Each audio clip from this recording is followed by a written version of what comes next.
Hey, how we doing? We're back. We're back already.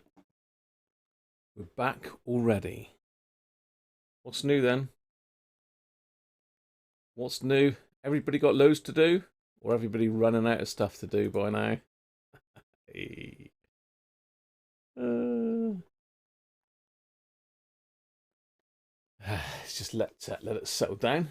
Let my chat catch up with everything. Hopefully the audio is okay and you can see me. I can see writing today, which is good. So chat's working today. I shouldn't speak too soon though.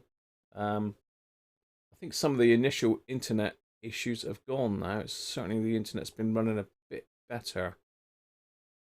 So, right, just wait for the chat to catch up with the video. Need to get out and do a bit more walking. I think my old guts seem to be getting a bit bigger. All this sitting in horizontal stripes. Yep. Do not adjust your picture. Right, let's catch up with who we got in today. We got Bretsky. Still at work, Bretsky. He's going to pop in, hopefully. There's Mike Atlantis. Hi, Mike. Daniel Russell.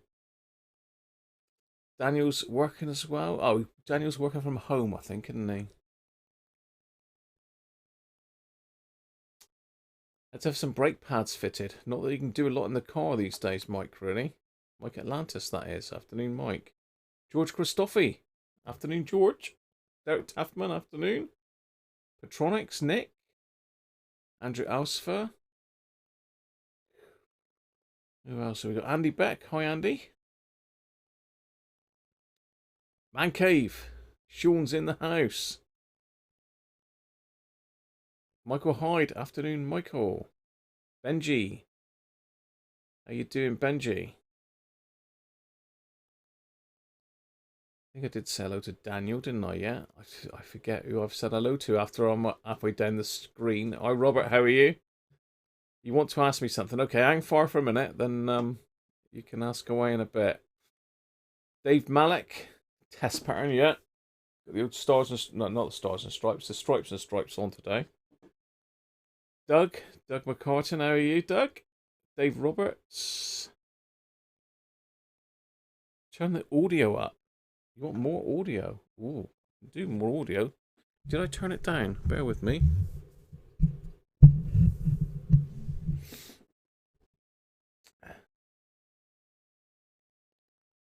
I suspect it's because I've got this noise gate thing going actually, and there's a microphone compressor. I bet that's what it is. This might blow your ears off now, but let's give it a go. We've got to get it right, haven't we? I reckon it's because there's a compressor on it. If I turn the compressor off and pop the noise gate up a bit, should do it. Equalizer, that should be better. Probably too loud now. Probably too loud. But, how's that? Hey Gary, how you doing? ZX, good afternoon to you. Mike Racing Demon, afternoon. All the usual suspects by the looks of it. All the usual suspects. So, some of the subtitles are hilarious. Is it putting subtitles up for me, is it? Voodoo audio. Voodoo.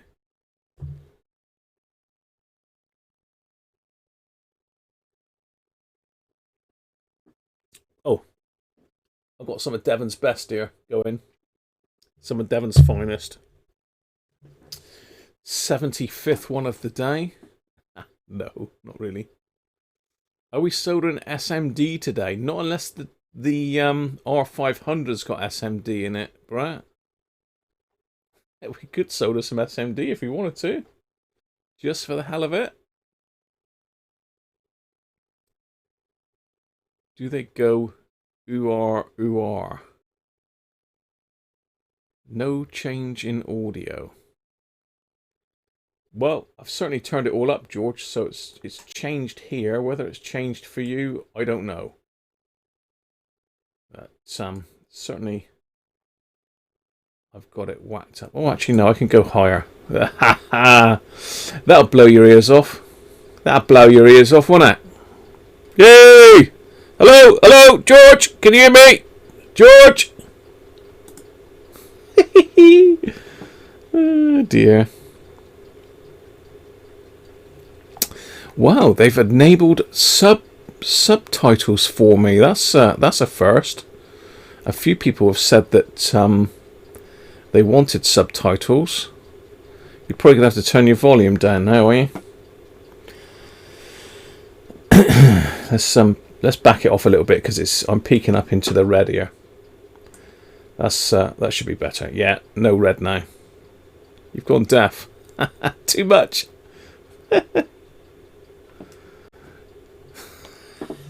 It's George's fault. He's the one that's saying it's not changed. Now he's saying it's a too clippy now. Yeah, he said. What are we going to do with George? Well, I think that is peaking quite high now, isn't it? But, you know, I'll back it off a bit more.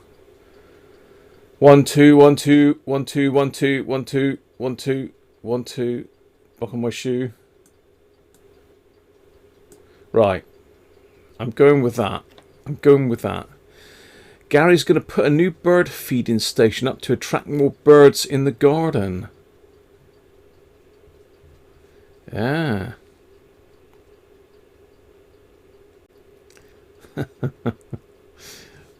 I didn't realise I had audio captions on, but yeah, that's good. They don't normally put those on unless you've got, I can't remember how many thousand subs you had to. I thought it was something like 10,000 subs or something like that, but you know, I'm getting near 2,000 actually. No, 3,000. No, 2,200 I'm getting near. Jeez, I don't know, but subs ain't gone up that much. Anyway, hope all you people are keeping sane.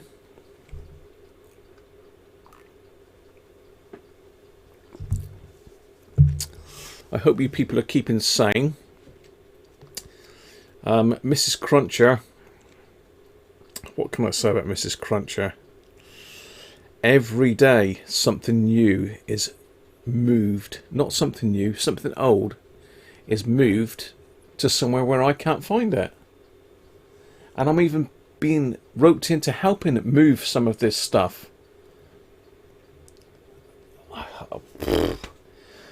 At least she's keeping busy. Sooner or later, she's going to run out of stuff to do, and then I'm going to be in big trouble. I'm going to have to run and hide then somewhere. Sean's going mad as well. Gary should stand out there naked to attract birds. You think that would attract him? What do you think, Gary? Yeah, if you are following Gary on Facebook, he is turning out some really nice bird photos actually. Some really good ones. Nice one of a robin the other day, Gary. How can they translate the goats? Yeah. Have they got a Devon dialect translator in there, have they? We'll be knocking walls down soon. I think there's already another coat hook on its way from Amazon. There's me ordering hairdressing stuff, and Mrs. Cruncher's ordering house wrecking stuff. No, house making stuff.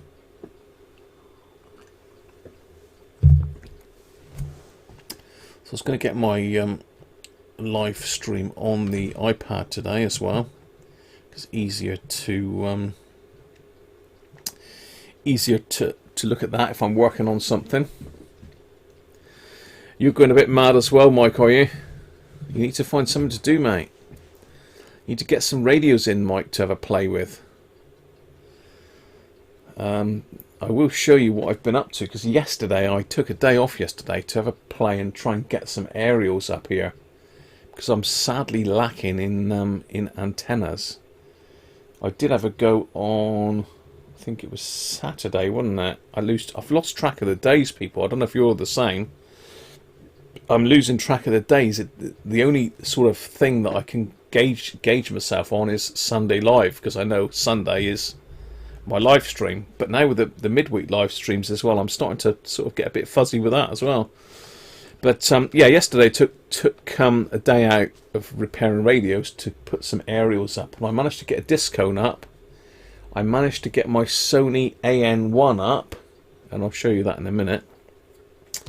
And I put a new security camera up as well, which is absolutely brilliant, really good. Yes, you're waiting for them. You ordered up some radios. Well, you'll get yours eventually from me, Mike. But you know, see, Cody's was looking for a goat last night, so I put in a comment. Ask Radio Cruncher. Paul was looking for a goat. Paul gave me a goat, and then Fat Tony gave me a goat as well, so I'm double goated. But Paul's was the original goat. That was for my birthday back in November, actually, wasn't it? So, you think it's Monday the 25th of August 2023? Robert's thinking about buying an R500 to try and fix. Very hard to find. They're very hard to find, Robert, in decent condition, mate. They do come up on YouTube, but certainly probably not one for starting to fix. I don't know whether you've done repairs in the past, Robert, but probably the R500 might be a bridge too far if you've not done a radio before, because you've got to tackle the AF 117s. What's Mike? Just heard the sad news that a friend of yours on Facebook has died of COVID. Oh, wow.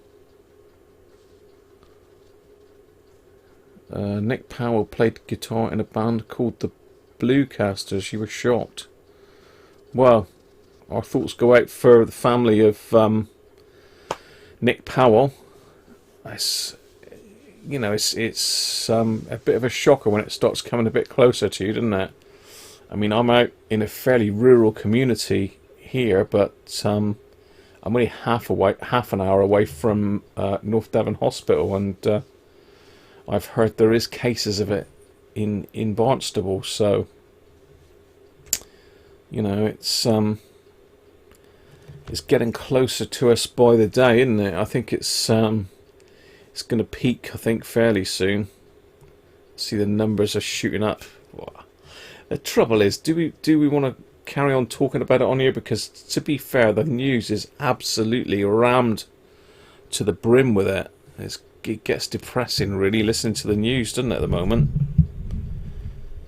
So, we're probably better off just talking about radios on here. But no, our thoughts do go out to your friend there and his family, Mike. Really, really sad.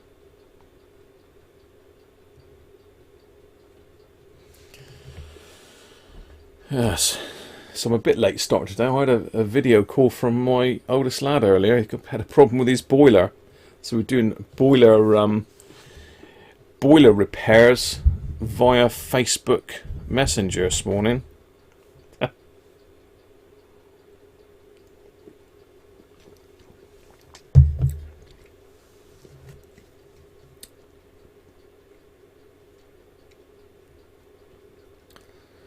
You're down Plymouth on Saturday. What on earth are you coming down to Plymouth for, George? Is that essential shopping you're doing?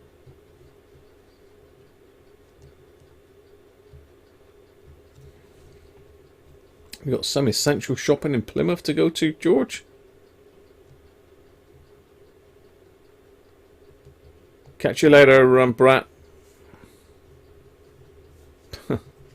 We could be on when you come back.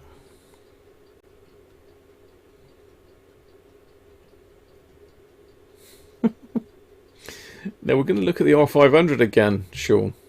I'm sure I put that out on the thing today. If you remember the R500, we sort of ran out of steam and time on Sunday. Well, a bit of both, really. it still had a good hour or so left in it, and I think it was getting on 8 o'clock and gone. So yeah, you're going to rescue another child, George?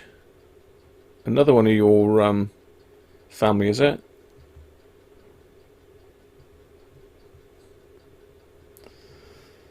Coppers are getting really, really hot on it now, and so they should do. If people are going out when they don't actually need to, then they're not doing any of us a favour, really. So I'm glad they are clamping down on it. You know, people are saying that they're going a bit OTT, but where do you draw the line? That's the trouble. They're doing it to protect all of us, not themselves.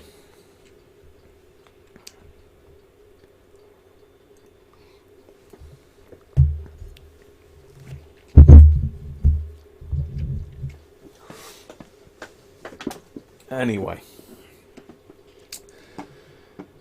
let me see if I can get my photos up from me putting up these aerials yesterday. I did try and video myself, but I ran out of space on the phone. It filled up the phone memory.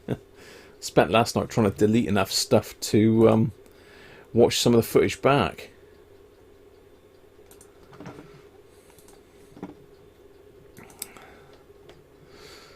Okay.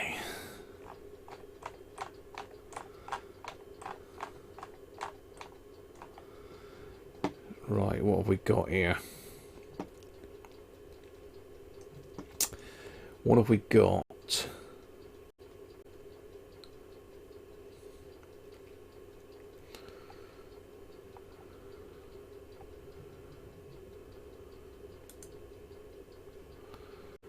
Right, let's add that to album.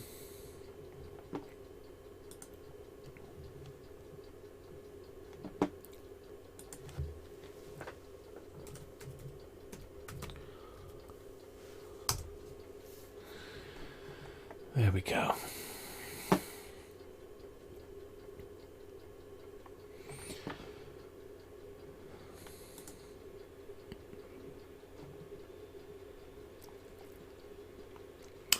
Right, let's have a little look. That's if anyone's interested. You might say, well, I don't want to see your aerials. Sod your aerials. Stick them where the sun don't shine, Graham. We're not interested.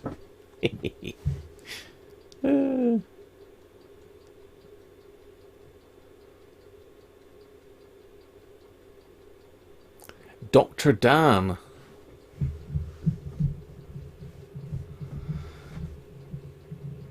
Too many buggy pics. Seen no cops around Stroud. I know they've certainly been turning lots of people away down here because obviously Devon and Cornwall is a fairly prolific place for holidaying, and they've been turning caravans away from the Midlands, motorhomes. Stay where you are, innit? Stay in. That's what you're supposed to be doing. We don't want it. We don't want you down here. You can come when it's all gone. Right, okay. I didn't put my title up. Where's Benji? Benji needs the title for today, look. Lockdown Live. Lockdown Live. Alright, so let's just show you what I was up to yesterday. Just to pass a bit of time, and then we'll crack on and get the R500 finished up, hopefully. Then I might photograph it and get it on the website tomorrow. So let's turn Benji's banner off.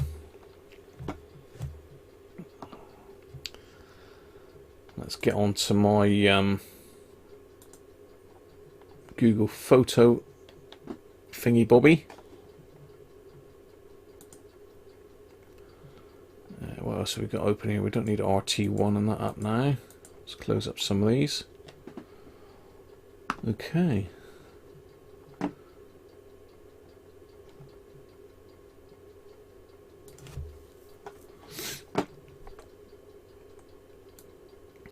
So this is basically our back wall. You can see I've just drilled the holes for the bracket up there. It was one of the TK brackets on the windowsill. You can see the old camera there. I mean, it's had it. It wasn't recording. I can't get the backplate off. It's rusted to the wall now, so I'm gonna have to get a grinder, grind the heads off, and try and unscrew them somehow. Or just hammer them in the wall.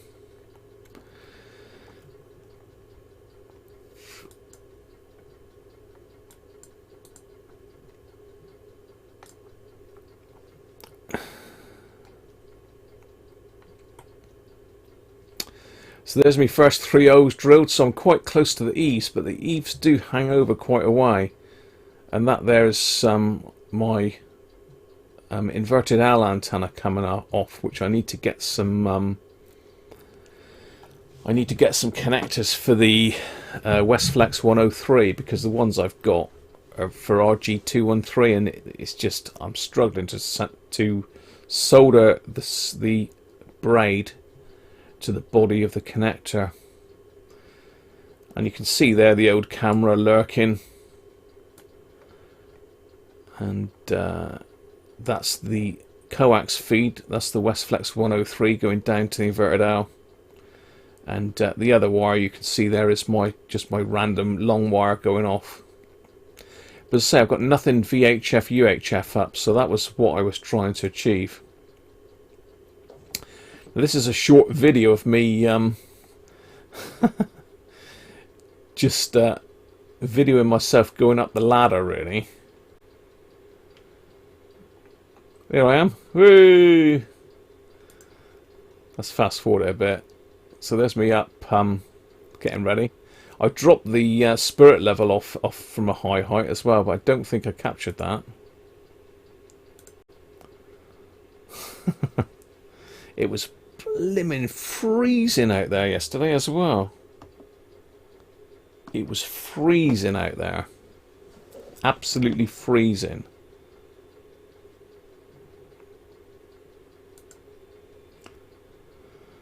So skip through them. I'm not going to watch 5 minutes of me screwing a bracket to the wall.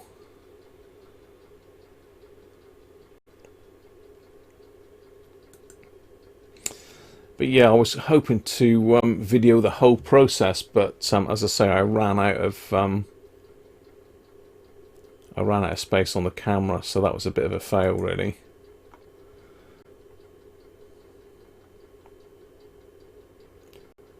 See, nothing much to see there apart from me up on a ladder. So that's the brackets. I've not got them spaced massively apart. There's not a lot of weight on it, and plus I've not got a very long pole. It's only about a 5-6 foot pole I've got there. So there's nothing massive on it.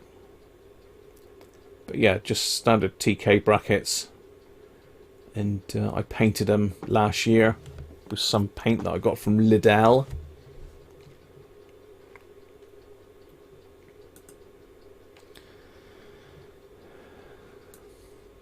So I've used roll bolts to put them up.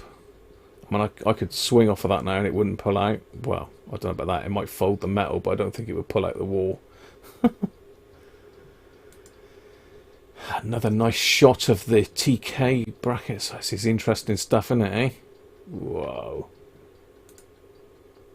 And this is my disc cone aerial in pieces. It was in a pretty poor shape, really. A lot of these legs had bent. Everything was rusty. You can see there these screws are rusted right in. So basically soaked it in WD-40.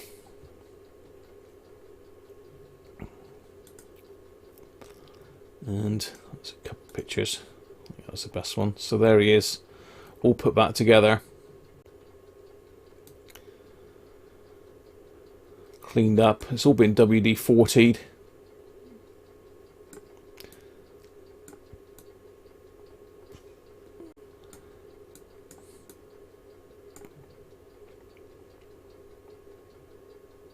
That's me kneeling mat there, that. Stop me poor little knees, and there he is up in the air. I don't think that's a brilliant picture. There we go. So there he is up in the air. I put a little coil of wire underneath it. Stops the rain running down it, I suppose. I did read somewhere that it might act as a little bit of a balun. You see, it's a fair way up, really. Oh, that's my Sony AM1. So you can see it's a fair way up there. Certainly was a bit hairy once that was up in the air because it was a bit windy yesterday. I don't know what it was like where you were, but it was a little bit scary at times. But yeah, this is the Sony AN1 aerial, and I bought this at the NVCF a couple years ago.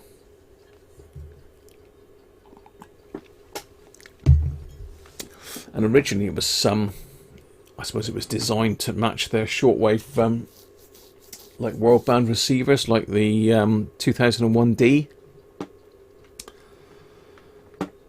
Quite a rare beast, and they are crazy money. So this one was sort of new in the box, really. The only thing that was missing was the wall bracket, but I had another aerial that the guy had that had the wall bracket. So I've got a spare body and a spare rod now for it. But this is like an amplifier that comes indoors, and this sits on your desk by your radio. Battery powered. I think it's six AA's,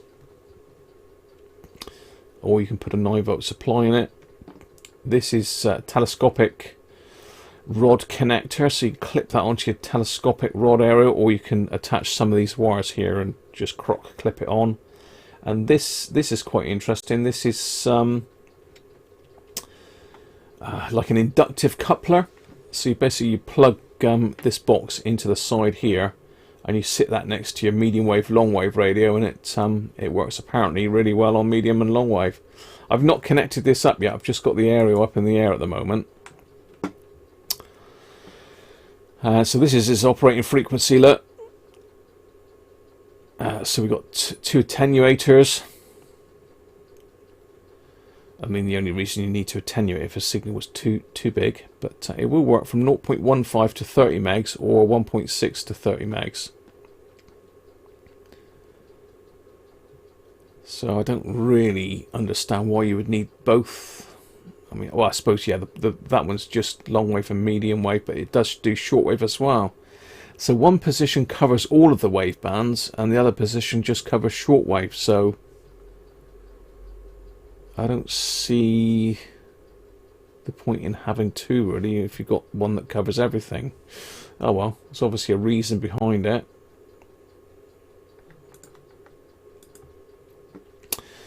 And where are we there? So that's with the Sony aerial up now, look. So it's a little bit of a strange beast. You mount it on a pole and then it sort of sticks out at an angle. It's quite long. That whip is probably knocking on 6 foot long once it's extended. It's a fair size whip. Maybe not quite 6 foot, but it's pretty big. And you can see my new camera there, look. That's just gone up.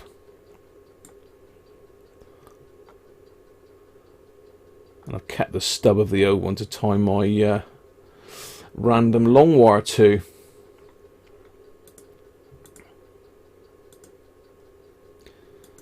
Just other shots of it. So this is my aerial Scan King Raw Disco 2000.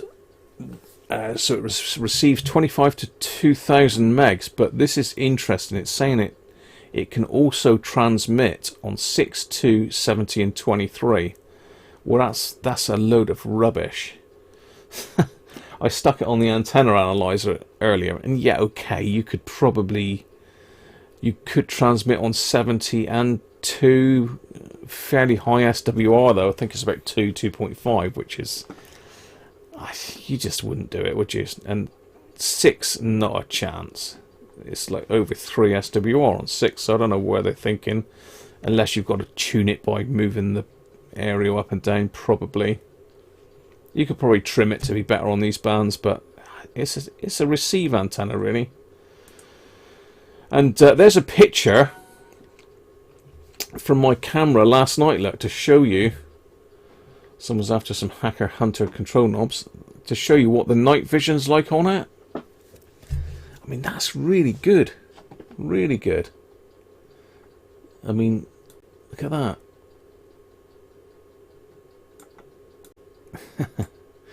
And that's at 20 past 8 last night, look.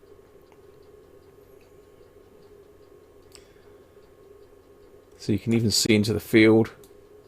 That's really good coverage, that. So there you are. Here endeth my lesson in my aerials.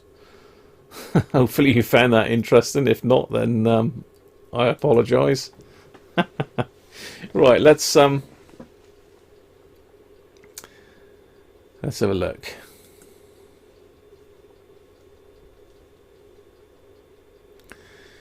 Let's go back, because I've missed quite a lot of chat while I've been rabbiting.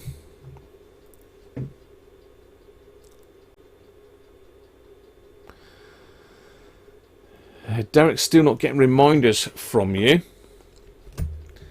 From me, even. I didn't set a reminder today, Derek, so it would have only given you a reminder when I came live, I think. Hello, someone's after me. That's who that is.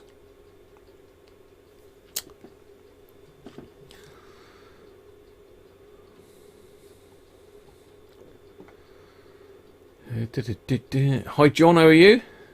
Good morning.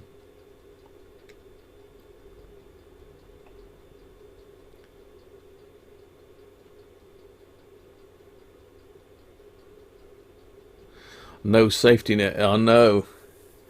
Did Mrs. Cruncher hold the ladders? No, she didn't, Sean. She was scared I might fall on her. Nasty crack in my door bin. Yeah, it is. It needs repainting, really, George. So I need to just get an angle grinder and just cut out the crack and refill it. End fed halfway. Silver rods. Nothing wrong with the silver rods, Alex. Clean the windows when you're up there. Cheeky sods on they, eh? Boasting about the size of my pole. It was only a small one, Mike. Only a small one. Picture of sub-translation in Facebook group.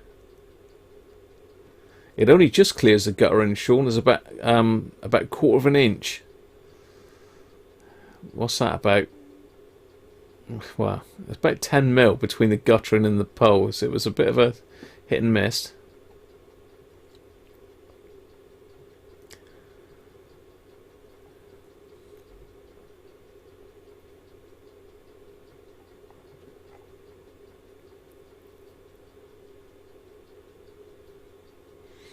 Okay, if you're close to a broadcast transmitter, you use the 1.6 to 30 to band stop the BC. Okay, George, yeah, that makes sense. Not that there's any broadcast transmitters down here anywhere, but you got one brand new in the box, Gary, have you? Easy enough to put up, mate. You had a 30-minute warning reminder, did you, George? Oh, well. 30-minute warning by Doug. Will I do a video call later? Probably not, Rob.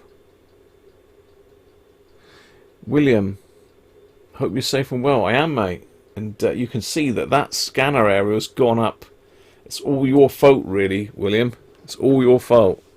You've sent me that radio and I didn't have any aerials up, so I've gone and had to get me aerials up, look.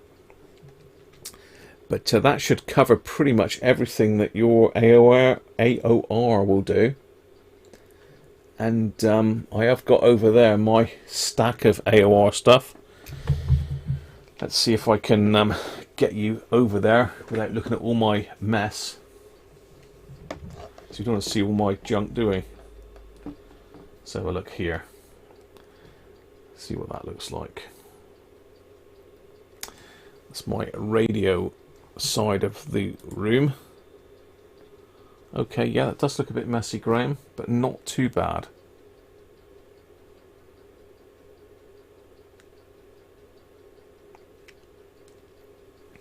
A bit messy, but not too bad. Let me just move some of the stuff out of the way so you can see what I'm looking at. And I thought maybe one of these live streams will do a bit of a look at. Well, I can do shortwave or VHF, UHF now. I can do it all now. Look. So right, let me have a look. That's a little bit dark. Let's just see if I can just brighten that up a bit. Black stretch, white stretch. I don't want black stretch, white stretch. 29.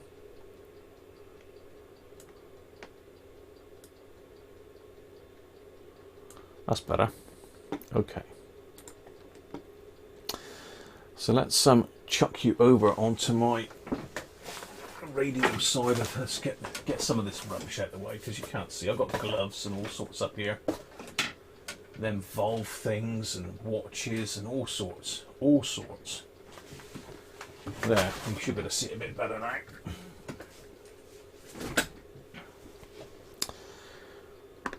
There. You've got the ass end of a valve radio there. So yes,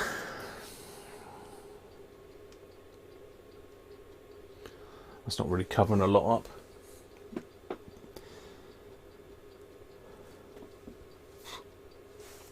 So what have I got I can point with? Okay, I've got a telescopic aerial there, I can point with that.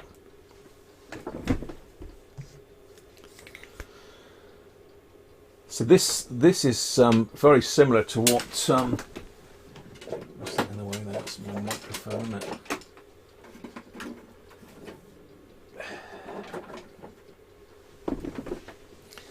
So this is very similar to what William sent me to fix. This is the SDU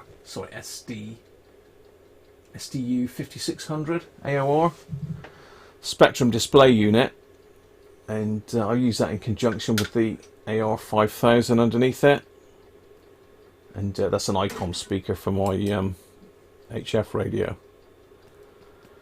And up on top I've got a Yaesu FT, no it's not an FT, it's a VR5000 I believe. A VR5000 scanner. Well, receiver type scanner. It's a VR5000, I can't see it. Then higher up, you can't quite see that. It's a little bit higher, so it's going to get blown out by the window now. You just about see my multi-band HF, VHF, UHF mobile. That's 857, I believe. Yaesu 857.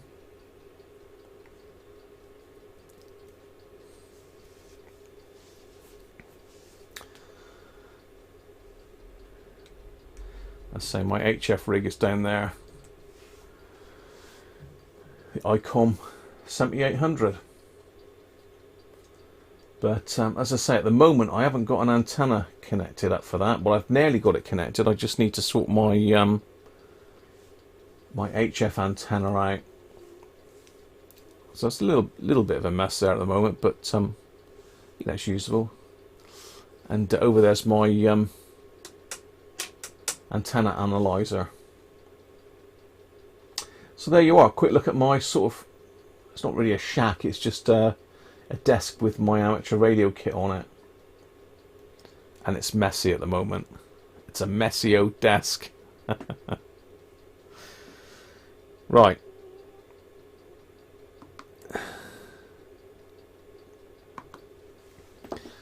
So there you are. I don't know if that was of interest or not, but you know, I thought I'd show you. He says as he throws the webcam onto the floor. Probably not recommended. Put that back up there for a minute.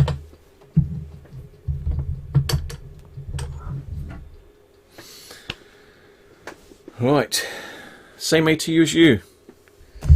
Yeah, I didn't point out the ATU, but yeah, it's an AT2K cracking antenna tuner, that, George. The other one wouldn't.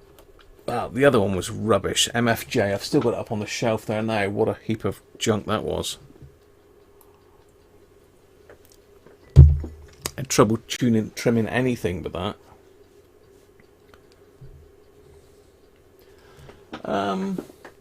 Yeah, Sean. Really, you want to see that, do you? I might be able to show you that. Let me have a look.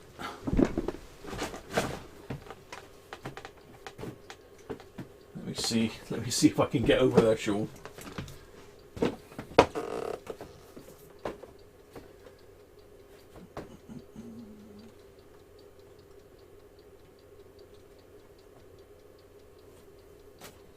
It's a bit of a bridge too far, but it might stretch. Can you see that?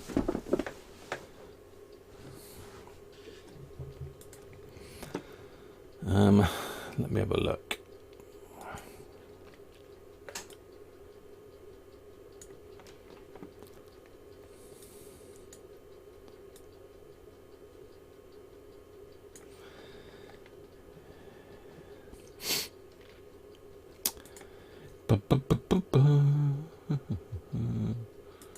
Reset that. Alter.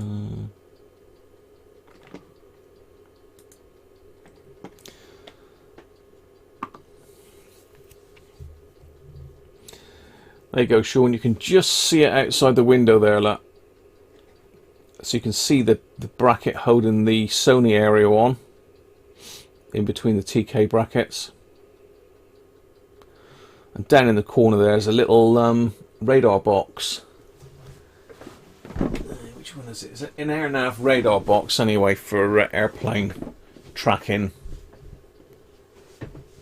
It's one of my hobbies years ago, was tracking aircraft and listening to them. Very, very good fun.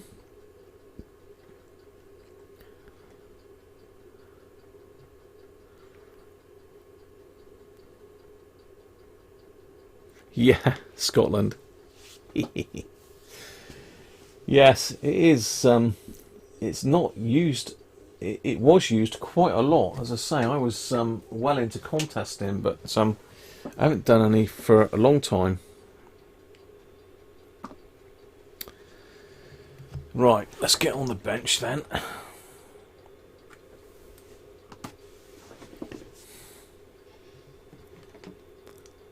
Hi Keith, how are you? Welcome, mate.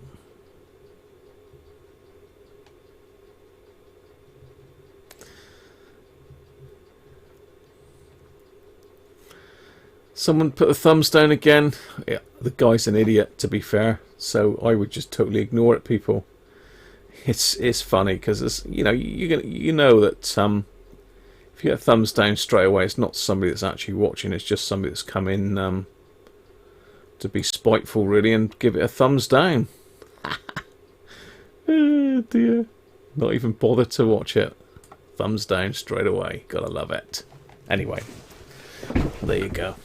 You use a Heathkit SA2060A tuner here.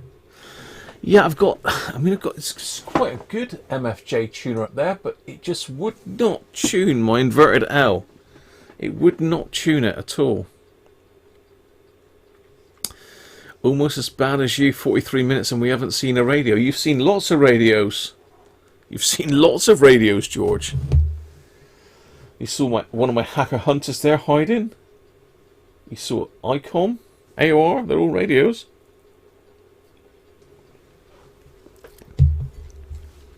Yeah, that was last week, wasn't it? You were after a Bakelite 2-pin plug for your DAC 90A.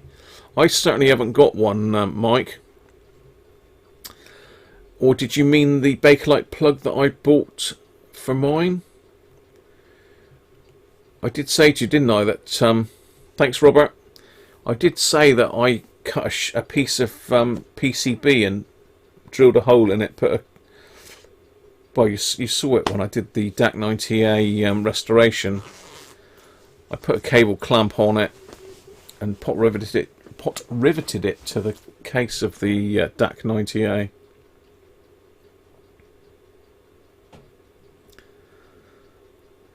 Yeah. Yes. Well, we know what MFJ stands for. But to be fair, though, George, MFJ make a lot of stuff that no one else does. You know, I've got some good bits of kit here that MFJ make that will get you on the air fairly reasonable cost wise, and you know, they do make some good stuff. It's only when you start running higher power and that they don't like it, really.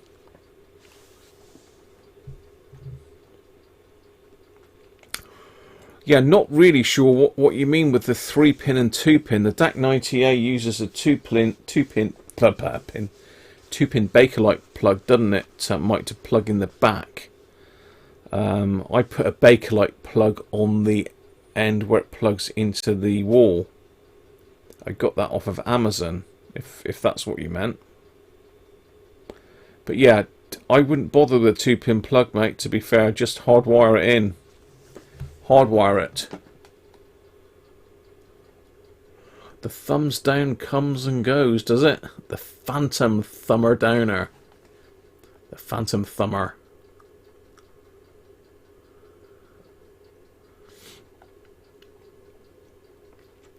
The problem with a 2-pin plug, Mike, is you can plug it in either way, can't you? So, you know, one way your chassis is live, the other way your chassis isn't live. So it's dodgy, really. You know, you might know where it is, but someone else might come along and think, oh, that's not plugged in, and plug it in the wrong way round, and you know, touch a live part of the radio, and they could have a nasty belt off of it.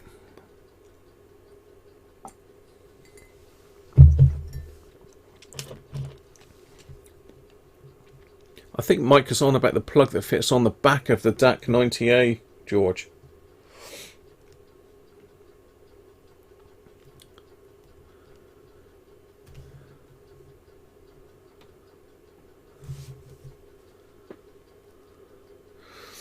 Ray is probably about one of the only people that's got them, Mike, I would have thought. I bet he's got dozens of the things down there.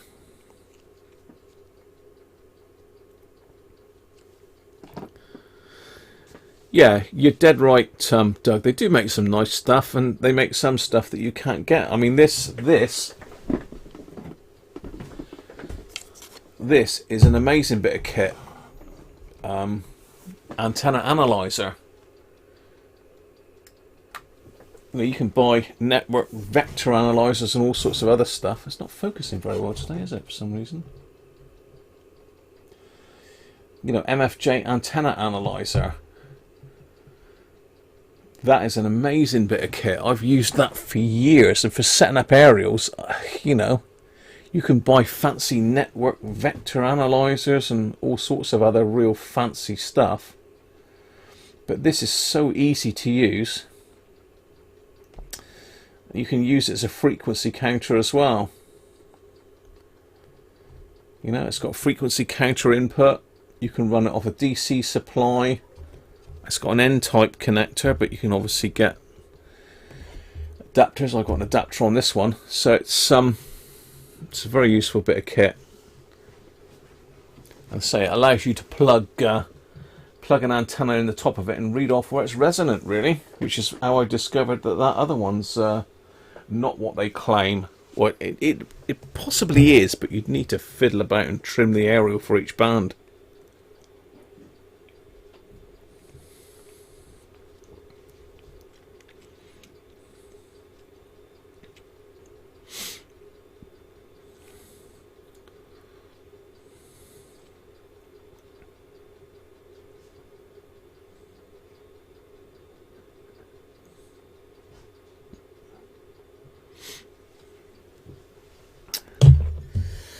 But yeah, these are very good. They're not cheap, but it is a very well made bit of kit. So if you're messing about with aerials, then that is far better than messing about with an SWR meter. Really nice bit of kit.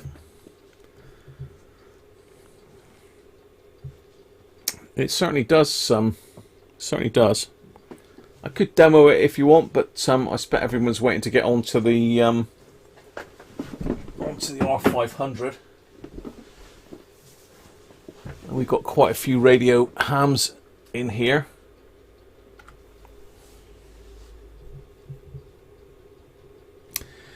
Never switch that on with UHF selected, otherwise you blow the Schottky diodes. Also discharge antennas before you connect them, or you take out the same diodes. You fixed enough of them. Ah. Catch you later, Robert. Never had any problems with that, George. Never blown anything up with it. But good point though. But yeah, I mean, for some reason I never leave it. It's very rare I use it on UHF. It's mainly for trimming HF stuff. But I did test that. I did test that disc comb with it.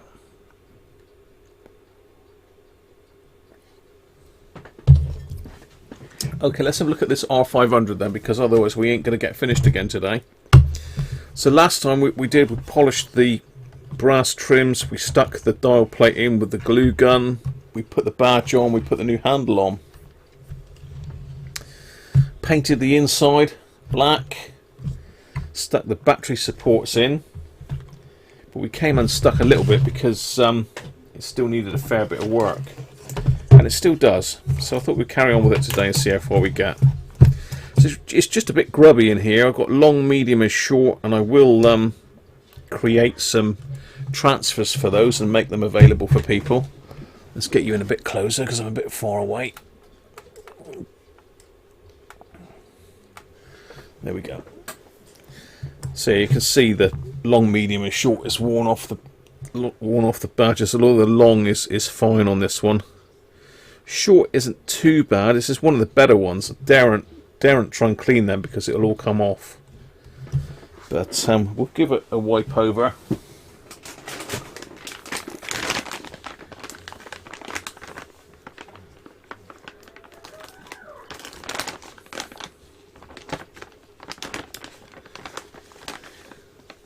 I think you need to just rewrite that, George, and then we'll let it through, mate.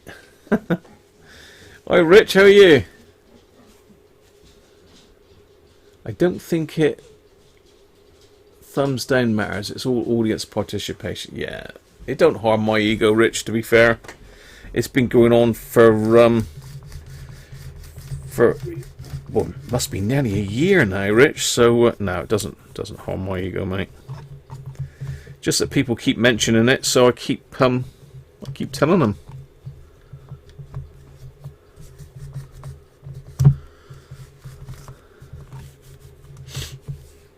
And welcome, Rich, by the way. How you doing, mate? I take it you are from Bristol, Rich. And thanks for your email the other day and your very generous donation on Sunday, mate. Much, much appreciated.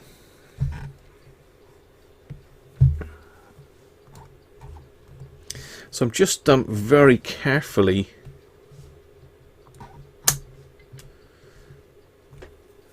going over this and trying not to touch that lettering because it is pretty fragile. Just getting off the gunk from the buttons. Let's have a look at that.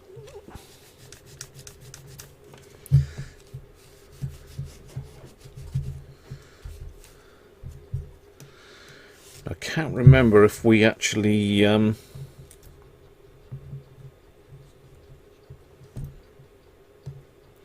we actually did any lubricating of these spindles, so we'll do that while I'm in here.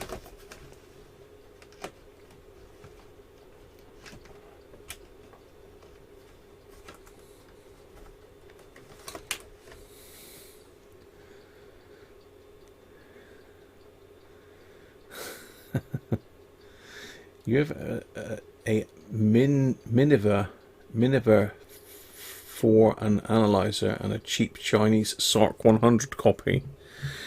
Yeah, those MFJs are pretty good, George, to be fair.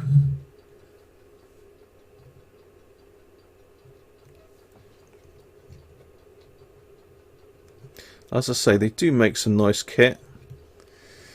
remember in the last house I couldn't get an HF antenna up, so and I've still got it somewhere. I bought this tiny little HF antenna. Just it was like a box with a stainless steel whip on it. I can't remember the model number now, but it got me out. I was able to work fairly low power. Certainly well into Europe and States by night.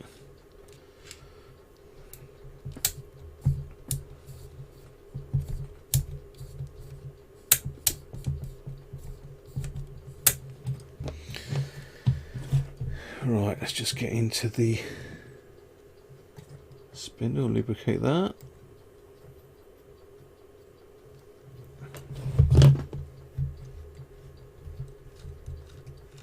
Oh, that's much nicer.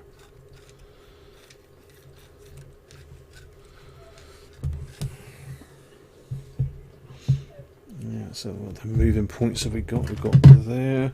So I'm just going over this and lubricating any moving parts with this amazing pen that Doug let me have, Chromate. Brilliant stuff.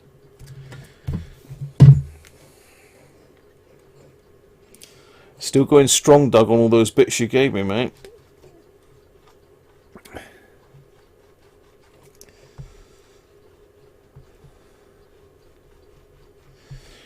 Now, did we do the switches?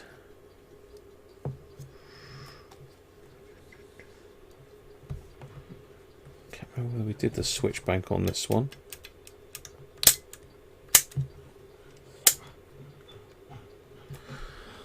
Let's give that a quick squirt. I don't want to go mental on that. I don't want to flood the thing. In fact, I can't even find my deoxit there now. Let's turn my picture in picture off. I'm sure you don't want to see my guts hanging out over the screen.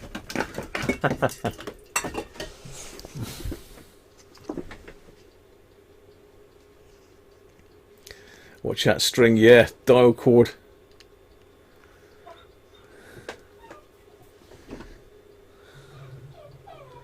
Who's a joker but a great guy?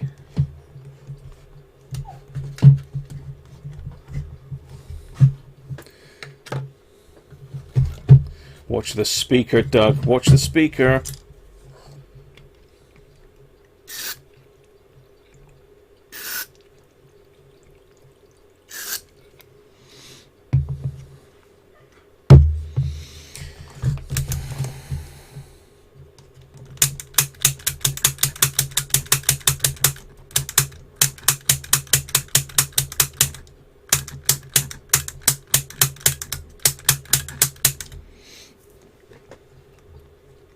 Okay, I think we did have a squirt in the volume pot, but we'll give it another go. Not that you can really get into the volume pot on these very well.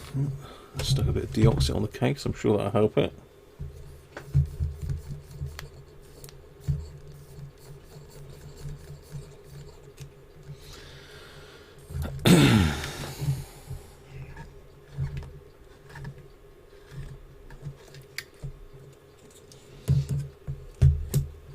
Give the tuning cap a little blowout with a bit of air.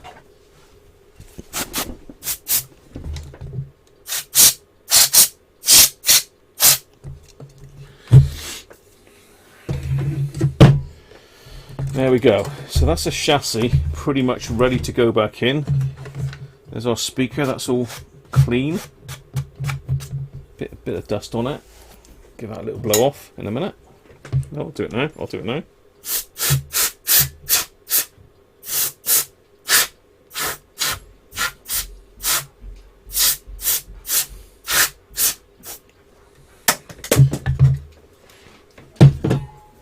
Right.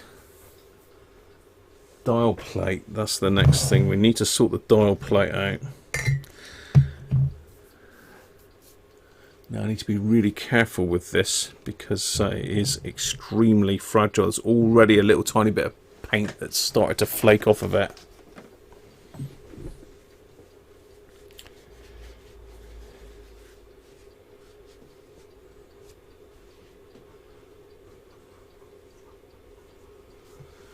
Yeah. What's Sean saying? Are they refillable, them oil pens? They look great for accurate oil. They are, I don't know, I don't think they're refillable. Sure, in fact, they probably are. It's got like a...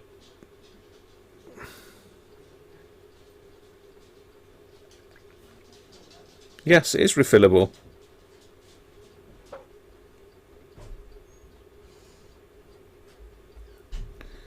So yeah, you could refill that, sure. I've got oil all over myself now, look.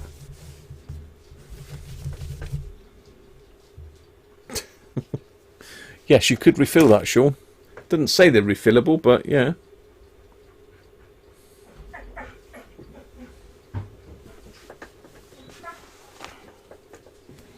Oil everywhere now. Right, dial face then. So I need to just go and get my blue roll. Roll down from the lot. Puppies are on the way for a walk. You go walkies, Manny?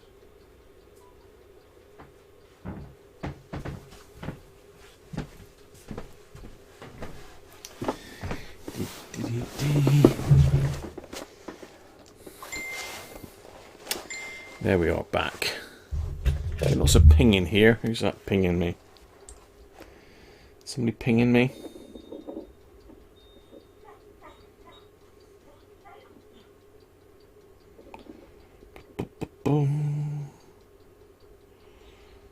That's my camera outside. I've just moved the position of it today, so as you can hear, the dogs are on their way out.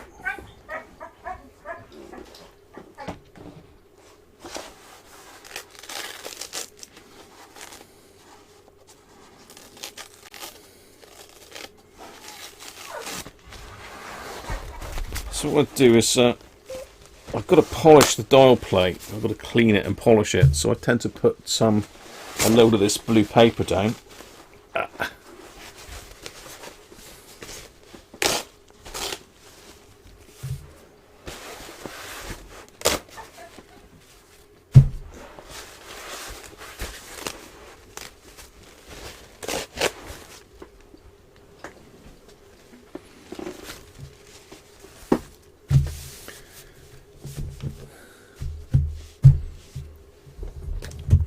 It's an acid-free light machine oil in the pans. Cheers everybody, by the way. Right, dial plate.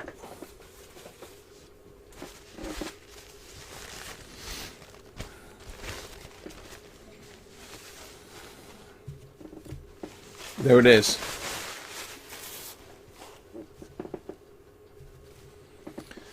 Let's get down a little bit.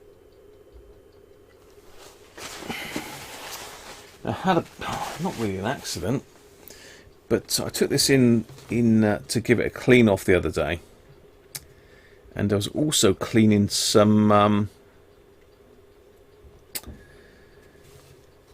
battery terminals with some vinegar.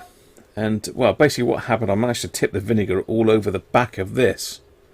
I thought, oh my god, it's going to lift everything off of it, but luckily it didn't. But while drying it off, sure enough, the paint flaked just there,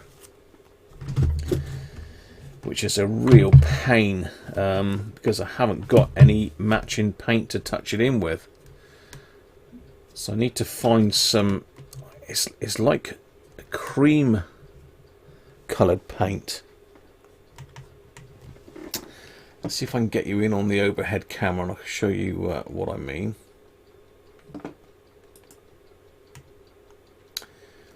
There we go. So can you see where it says Aloe?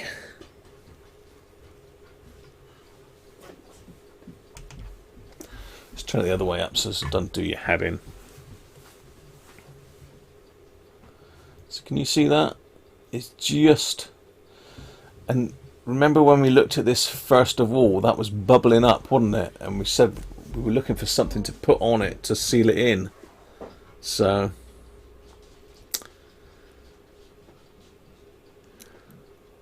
it has lifted, which is a shame.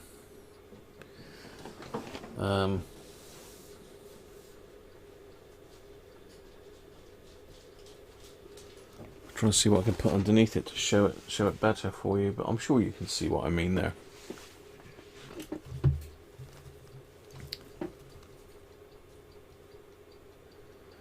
Just to the left of Aloe. Is it Aloe?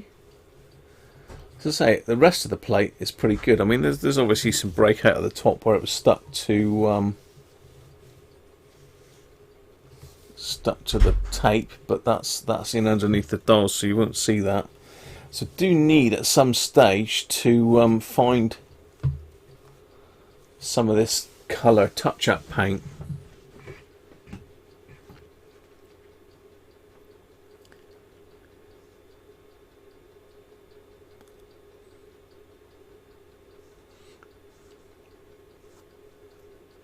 It isn't pretty good. The problem with masking tape, Sean, is it?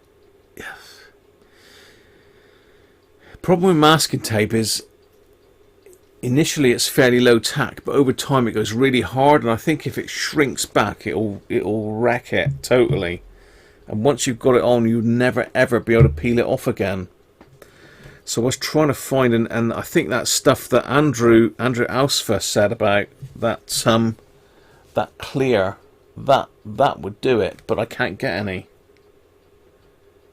I reckon that would do it anyway.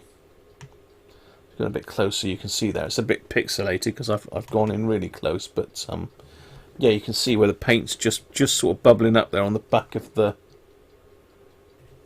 dial plate. But you know, it's not the end of the world. It's the best one of these I've seen. You don't get a decent dial plate on these, really. Right. Let's turn it round. So what I need to do, let's see if I can get rid of that glare off of it. Yeah, that's better. What I need to do is polish this. So I might as well leave it on the overhead camera. It's not really in my way. Let me move this speaker out of the way before I thumb it. Doug will be telling me off. Don't thumb the plates. Don't thumb the plates.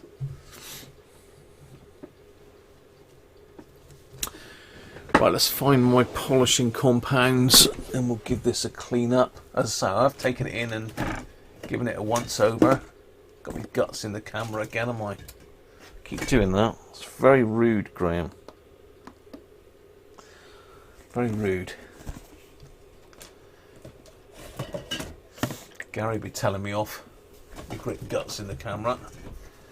Right, let's find me polish. Here we go. Here we go. Here we go.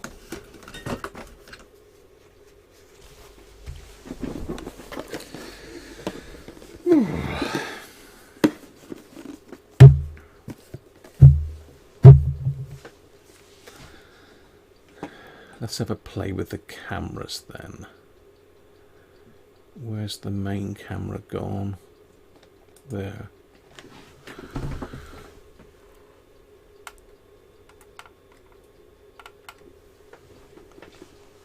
Let's put that one picture in picture.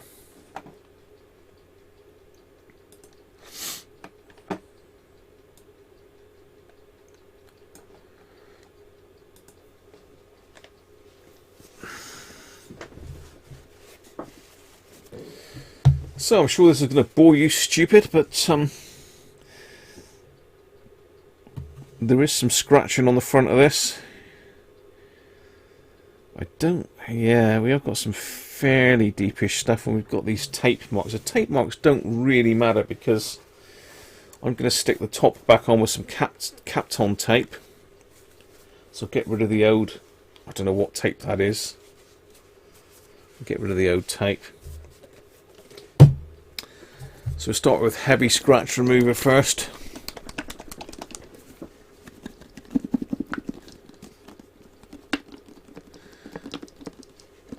Yeah, watch this space. Cream pen, maybe.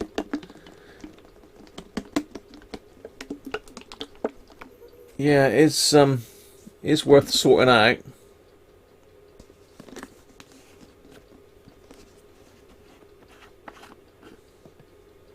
It's got to be water-based, I would assume, but then what am I doing there now? I was going to pour that on the thing. I'm not paying attention. So I've given that a shake. Those tops are a bit useless because they just be careful that it doesn't move about too much because it will wreck the bat.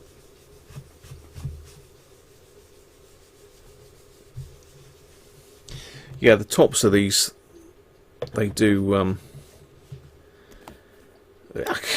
tipped it all down. Dear Graham, what are you up to today? The tops block up on those, so I just tend to not use the squirty tops now. I just put it straight out the bottle onto it. I'm nearly out of this, but I have bought some new stuff, so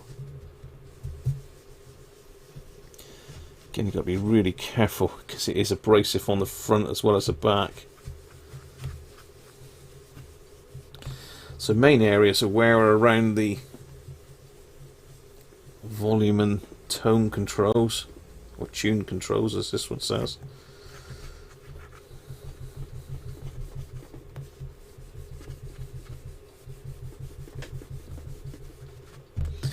As I say, this one isn't too bad, so I'm not going to go mad on it. Just try and get some of the finer scratches out of it.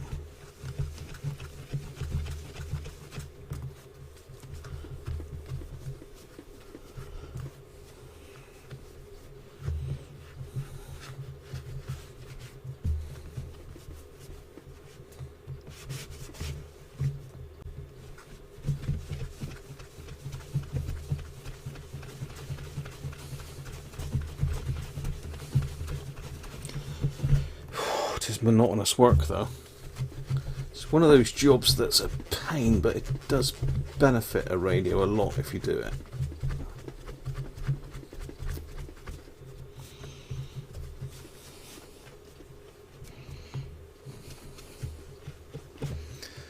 Right, that's that off.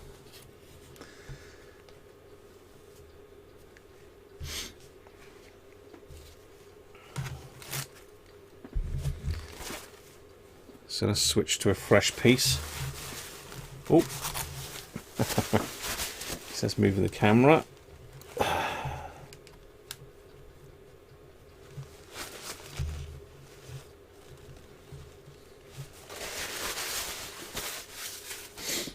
How are we doing on the chat?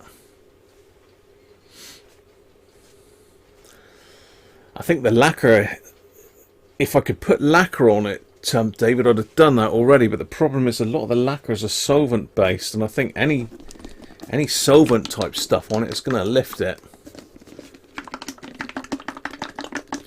Can't be the good old dial. It is Novus, right? Yeah, Novus 1,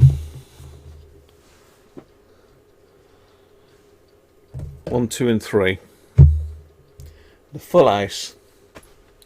And I'm using their cloths as well. Yeah, you can probably see that in the picture-in-picture better than you can on. You can't see it on this camera. But yeah, I've just put that on it. Heavy scratch remover. I'm just switching to this one now. So heavy scratch remover just takes the sharpness off of the edges really, and this just gives it a much nicer shine. As I say, if they're really bad, then I cut them back with wet and dry vapor, but that takes an age. I did that with that RP25 that I did in Sovereign 2, which the guys are really happy with, but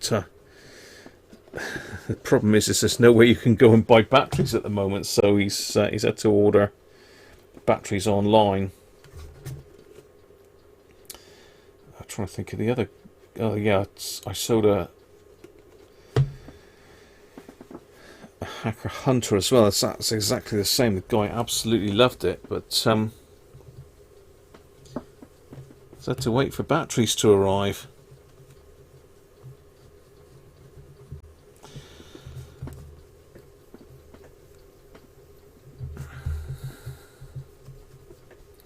So I'm trying to cover the whole dial plate. So I'm trying not to move it around too much, or get any of this muck down through the holes if I can help it, because I want to try and keep it off the back plate.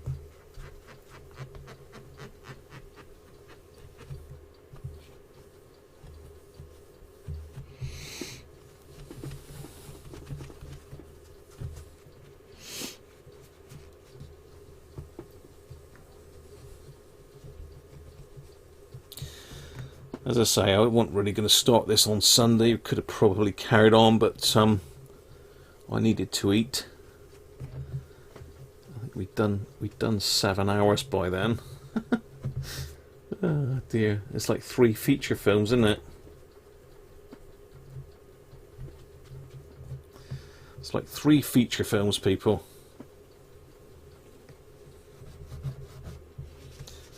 But you know, we've got to do something to keep you people occupied, haven't we?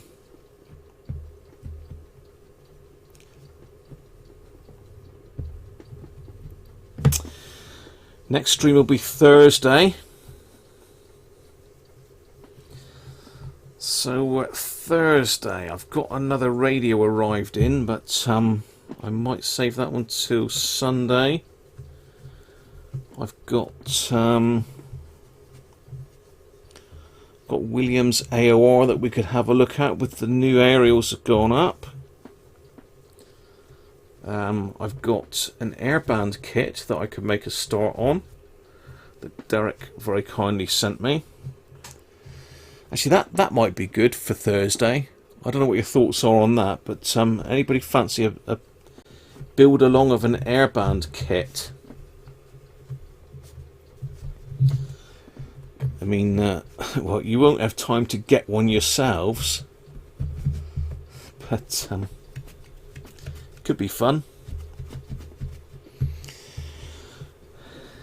Now this stuff says you basically polish away in circular motions until all the stuff's used up, which it pretty much is there. Right. God, I tell you, does your hands and shoulders in, that does make a polishing. So I'm going to take that into the bathroom a second, and I'm going to give it a wash off to get rid of all the polishing compound. Whoa! Hey, Mike, for toilet rolls. For 2 toilet rolls, yeah, you're probably about right. Mrs. Cruncher went in for toilet rolls yesterday and couldn't get any. Managed to get a couple lots of kitchen rolls. The toilet paper we've got at the moment is... it ain't good. The toilet roll we've got at the moment is not good. It's very, very thin. That's all I'm saying. Very thin. 2-ply.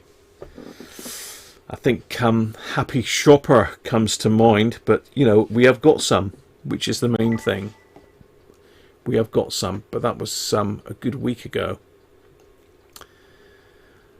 One film, Lord of the Rings.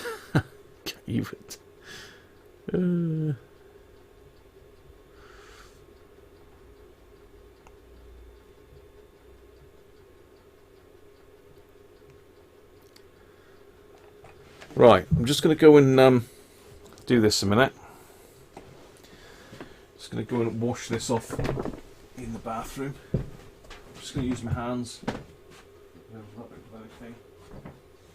Oh, hello, this is Cruncher's been in here.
Right, coming back. It's coming back.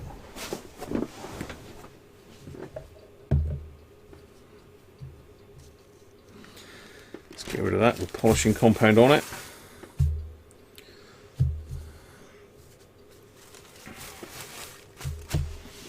Let's get a fresh piece and just dry that off.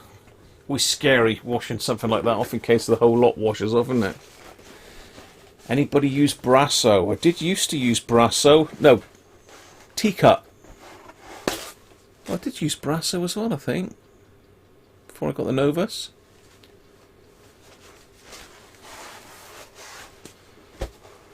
Was it? Or did I use I think I used teacup originally, Mike. Or Doug? Doug, wasn't it? Sorry.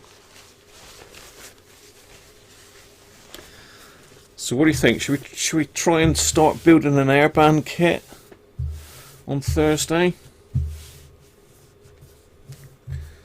I don't suppose, Derek, you've got a link to the website, mate, have you?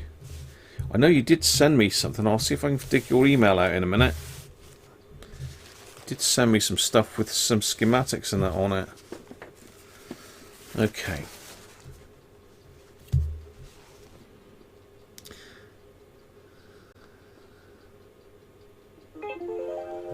Hello, something's finishing on eBay. So I can tell that it's polished up nicely because the water was just running off of it like water off a duck's back. So always a good sign.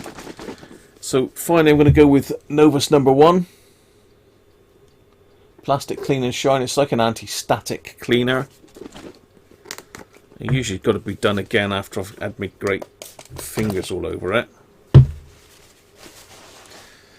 So for that we need a fresh cleaning cloth.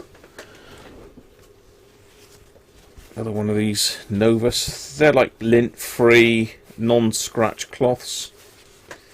They're going to tell you that's what you need, aren't they? Because they're selling them, but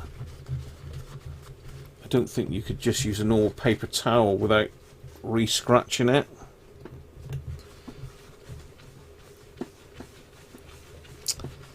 But I suppose a lint-free cotton cloth would be fine. Microfiber would probably be alright.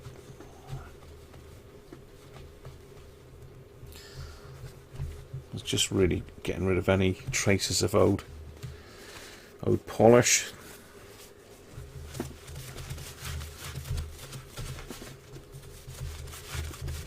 And there we go.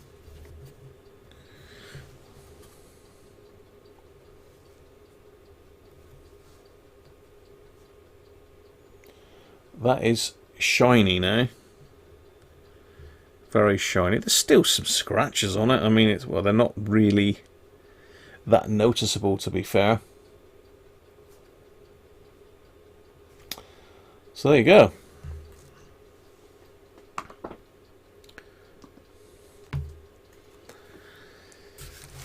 Let's clear this lot down and I can get it back in the radio.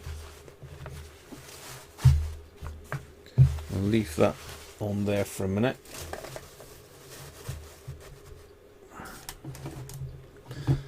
Let's put my Novus back out the way.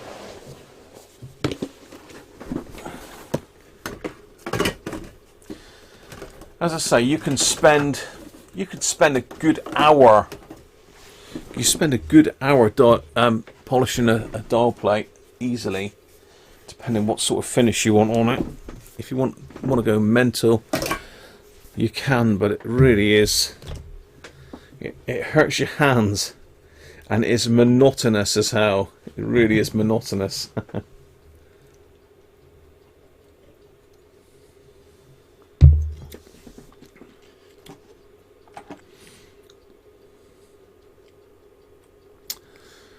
Okay, I've got a light shining in my eyes now. That's better. You did a Chinese airband kit. It didn't work. Faulty parts. You're so negative, George. You're so negative. The man's so negative. You can send it again if needed. Let me see if I can find it, Derek, a minute. See if I can find it.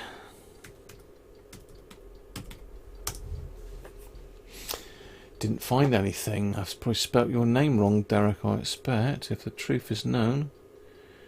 D-E-R-R-I-C-K. Okay, no, I haven't.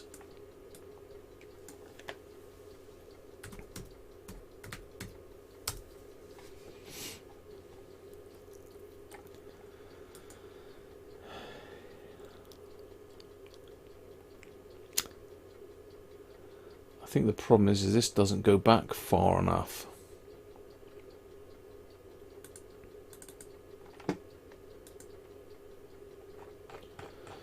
I think it was back in December, wasn't it, that you sent it over,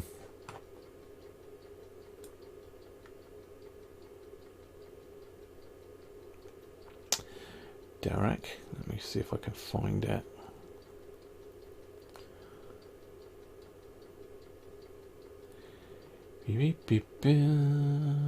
It's Tony. I've not seen Tony today.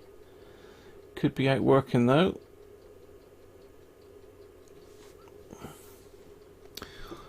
Had lots of requests to fix scanners last year that I just had so many. I had to sort of ignore a lot of them, but that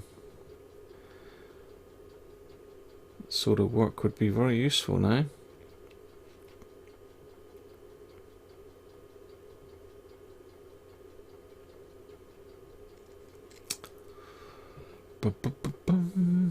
To find older messages, use search. If you wouldn't mind sending that again, Derek. If you wouldn't mind sending that message again, mate. I can't go back past January.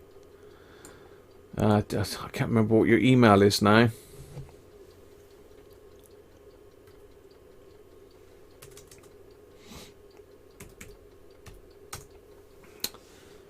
Let's try Kit.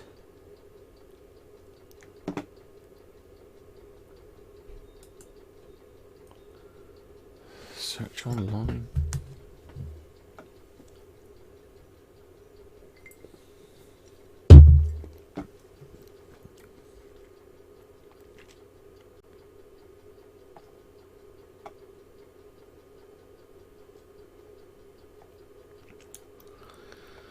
Actually, no, I found it, Derek. I found it.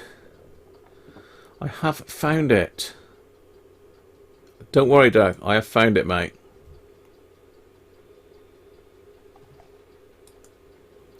Subtitles have stopped now.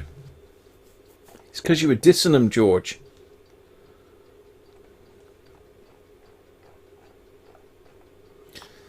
Yeah, there's nothing really on that, Derek. It's just a list of parts, really.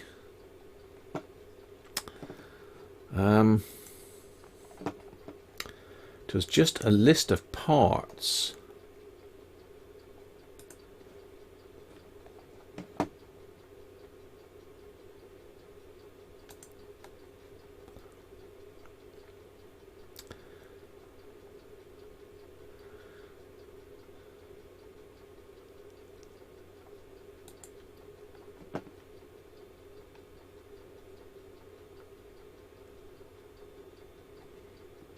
Yeah, that was just a list of parts, Derek. There's no schematic or anything like that.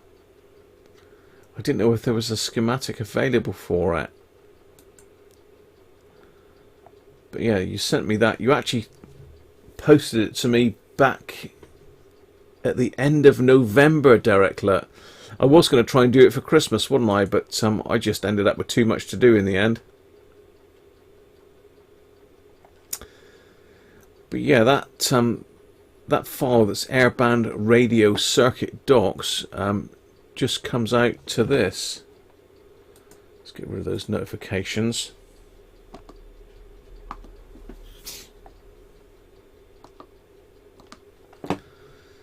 Should be, where are we? Yeah, there we go. Yeah, it just comes out as a list of parts, Derek, unless I'm missing something from it.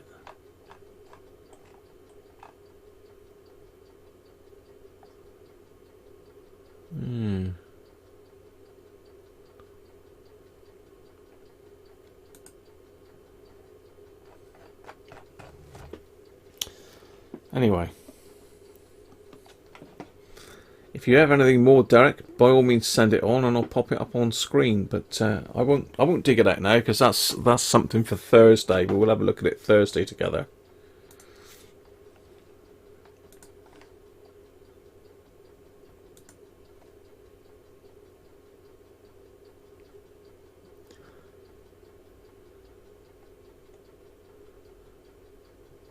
Boss rang you for an hour's video call, Andrew, did he? That's nice. You fixed it with new transistors, George. Oh, well done. So what, they sent dodgy transistors with it, did they?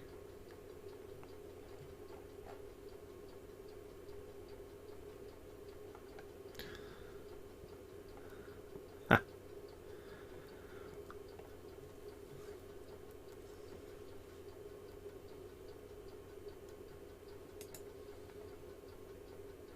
No worries, Derek. We will survive. I think there is some schematics for it online somewhere.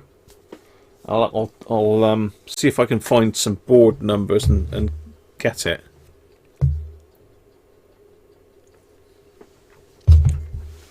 Right, let's crack on and get this R500 done.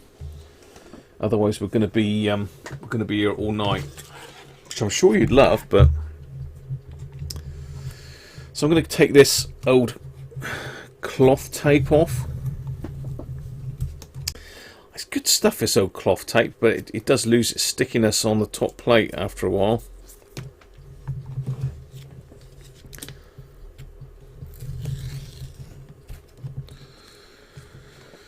Just ditch that.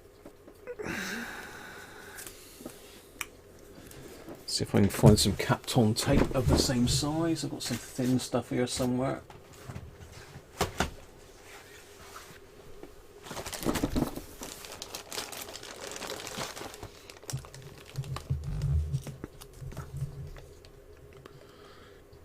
Exactly the same size, ideal. Kapton tape.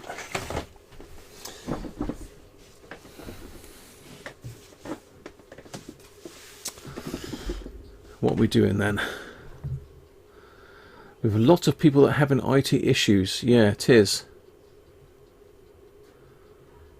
All right, George. Yeah, cheers. If you can find it and fire it over to me, we'll pop it up on the screen and have a look. Right.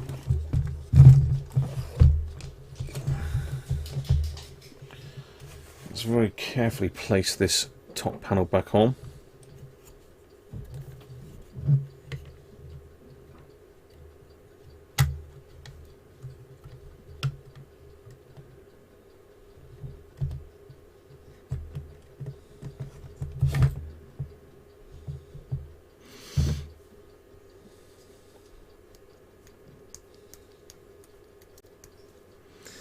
So you don't want to put too much tape on, otherwise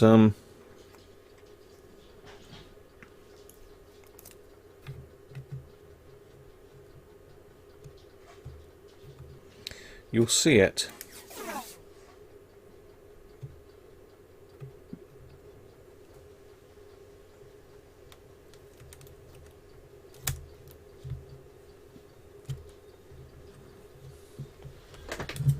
Scissors.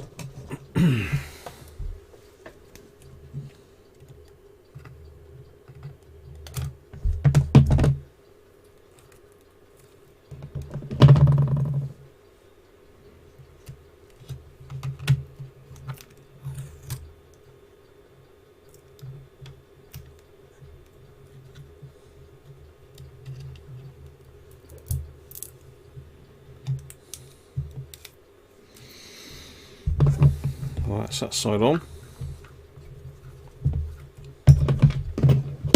Hopefully you're with me. You're all with me?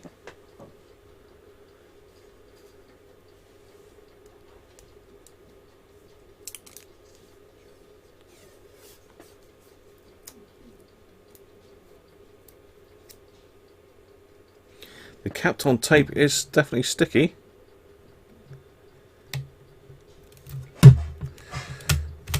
Cloth tape is very nice.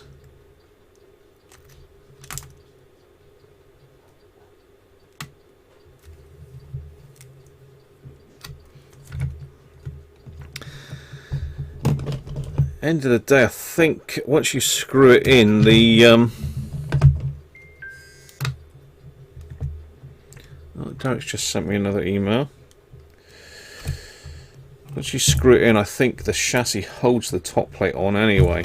Right, so that's nicely stuck on now.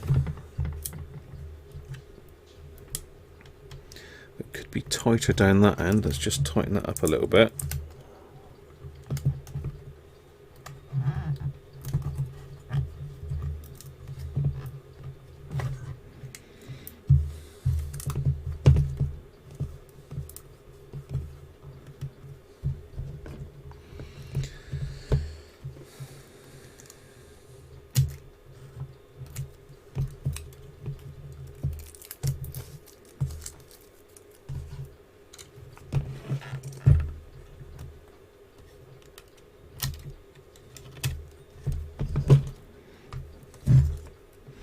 So really, I think it's just there to hold it in, because I say that the top wasn't held in at all. It was still stuck well to the sides, but it wasn't to the top. Right. Need to get this speaker in now. I'm trying to think how this went. Just like that.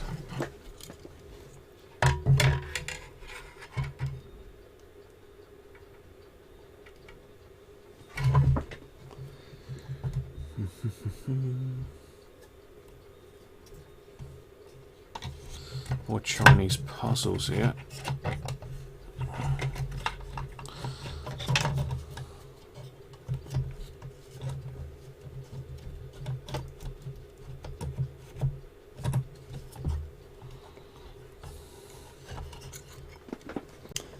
Try and work out how this goes on. It should go nice and flush there, but it's not really.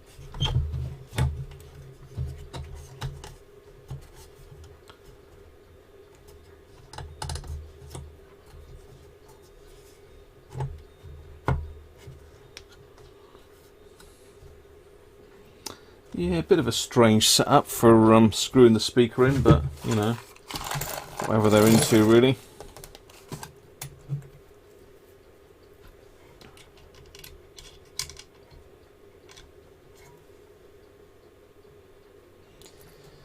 Speaker is literally just held in with this top baffle plate. There's nothing to hold the bottom of the speaker in apart from like a little groove that it sits in.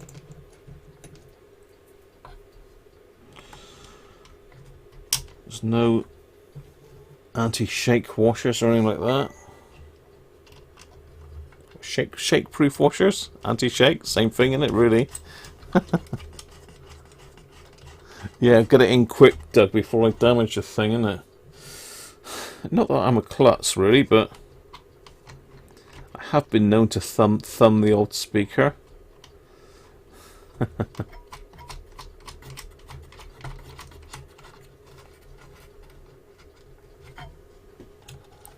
Make sure that's even. Even Stevens, yes it is.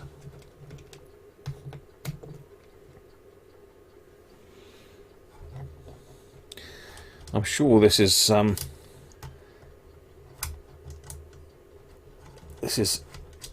probably very monotonous for Sean, who's done one of these recently. Just wondering whether I've got that the right way round, you know.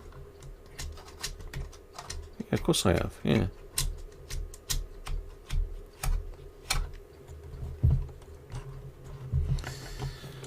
Right, nut spinner.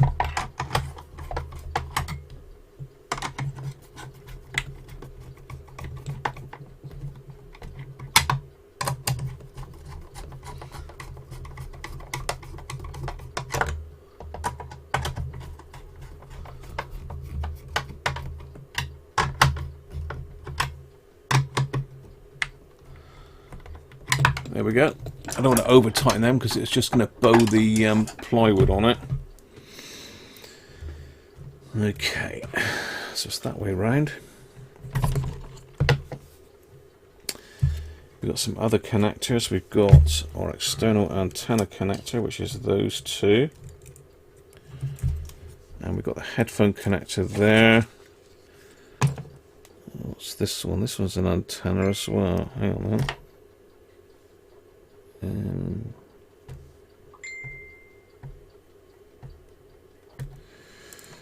Okay.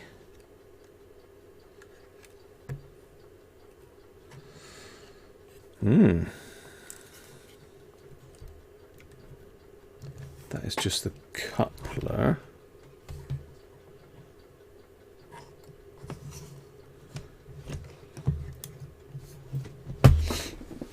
Get my other case, which I've actually taken the bits off of.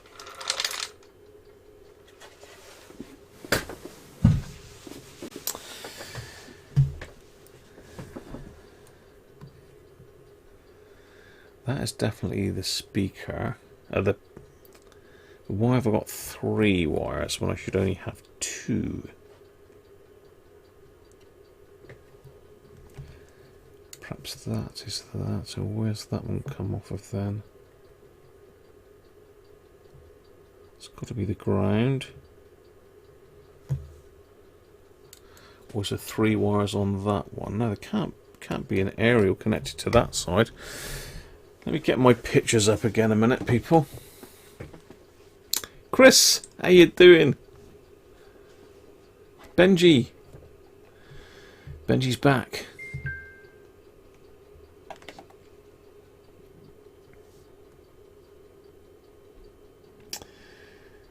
Let's have a look. Derek sent me something else. Oh, okay, yeah, there's a bit more there now, Derek. We'll open those up in a minute. Thanks for that, Derek. We'll open those back up in a minute.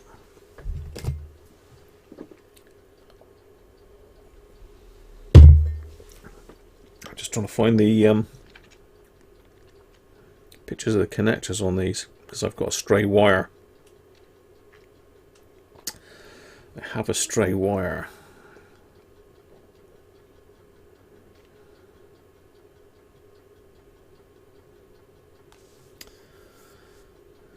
Okay.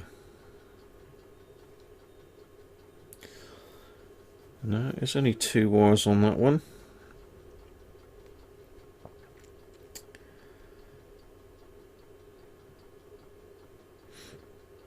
Bear with me, I'm just looking at my phone pictures at the moment. You're having a good old chinwag, are you?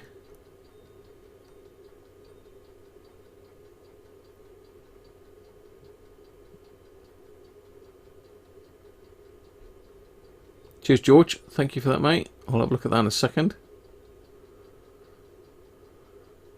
Yeah, talking about flour. We can't get any flour, George. We've made 2 loaves so far, but we're down to... I don't know if we've got enough for 1 more.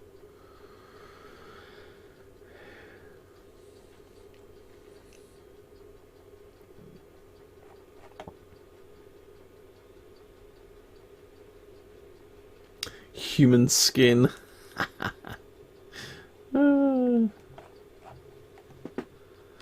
Did I put the speaker in backwards?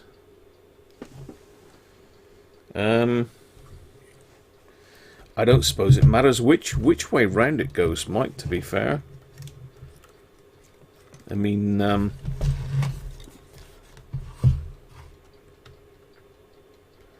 don't look backwards. I suppose the wire could go either side. I mean, that's not going to obscure anything. It's just that I've got this, which looks like that's the shortwave aerial. Ah, okay, you idiot.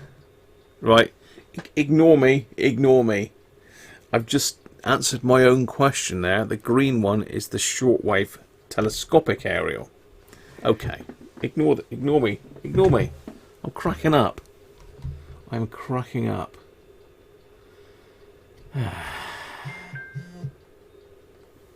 Hello, who's that?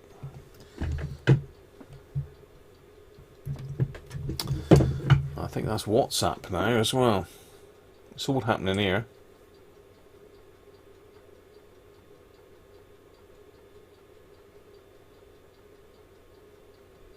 I won't play that just in case. I don't know what Mrs. Crunch has just sent me, but probably not for viewing on air. Let's just pop a chat out on this one. I'm sorry you've got an earshot, but saying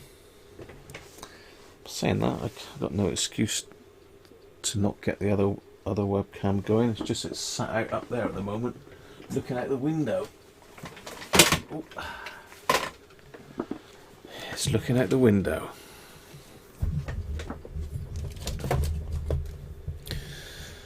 Well, you can have a front face and I can do this and look at the chat at the same time then.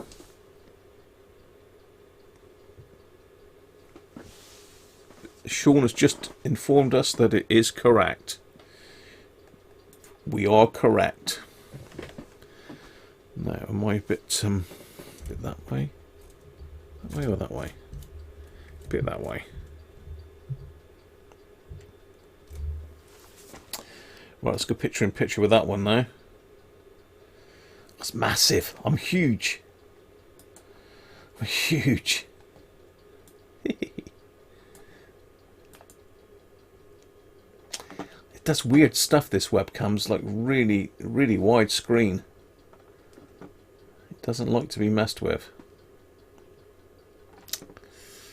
Very unusual.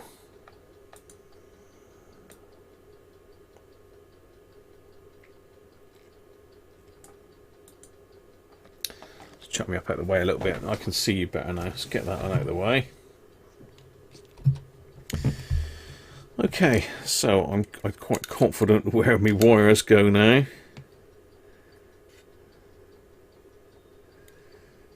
And that's there.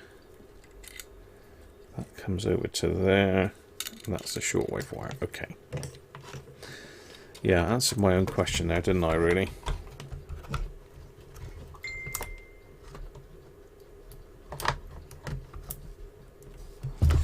Very gently rest it down. Just put a little bit of blue row underneath so I don't scratch my lovely new Roberts logo.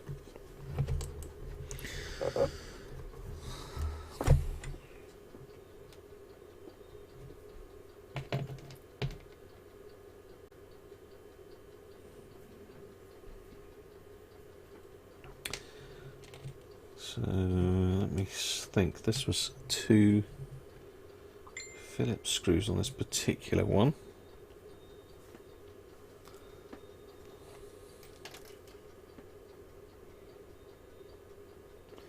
Silence of the table lamps.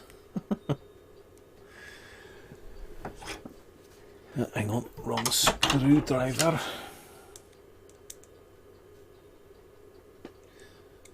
Sean certainly knows the insides of one of these by now. Has he ripped the guts out of him? It's got those amazing screws that no screwdriver fits.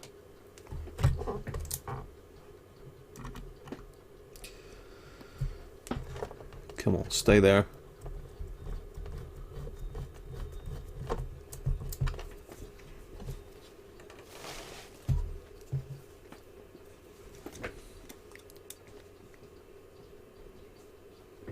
So it was a 50-50 mic, really.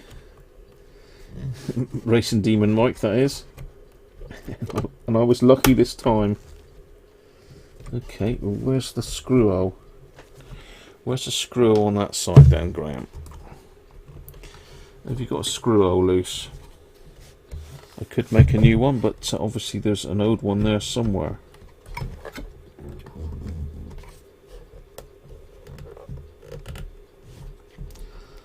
How bizarre.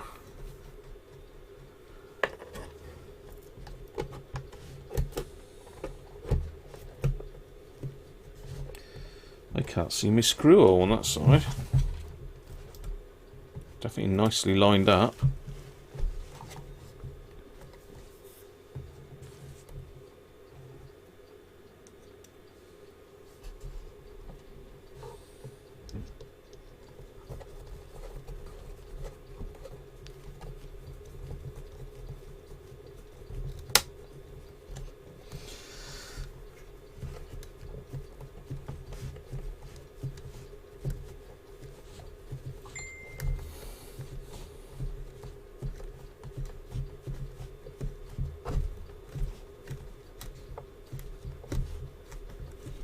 Ah, that's miles away.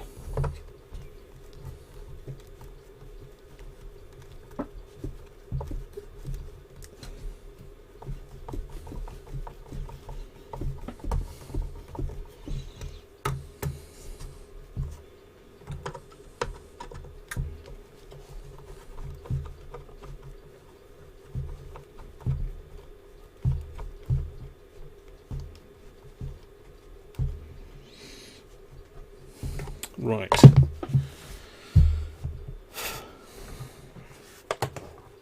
Looking good so far. Looking good.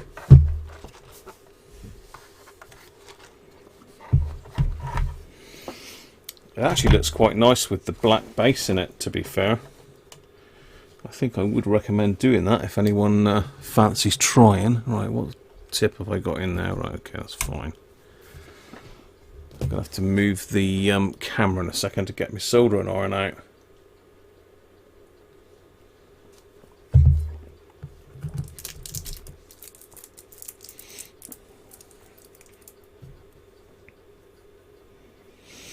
So we've got a bit of tarnish on these where the lacquers come off.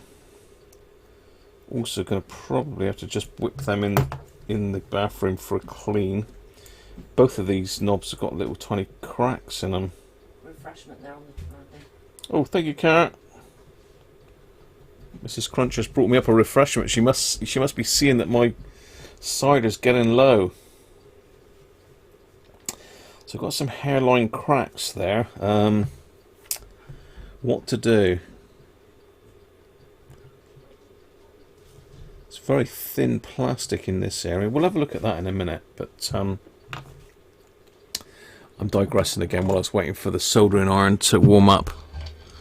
Can I get that out without burning anything? Knocking the... No, hang on, excuse me. Just going to have to move my camera. Are we still okay? Probably not. There we go. Woo, woo. There we are. You can just see me. That's not. You don't need to see too much of me. Right, so I'm on 360, which is going to be fine for this. Let me grab a bit of solder, because that's hiding as well.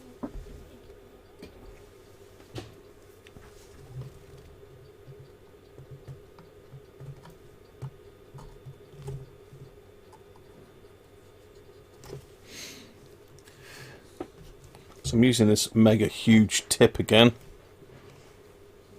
This is cracker, this tip.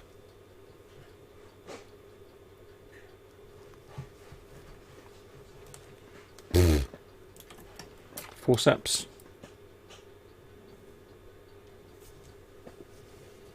And just connect that back on there.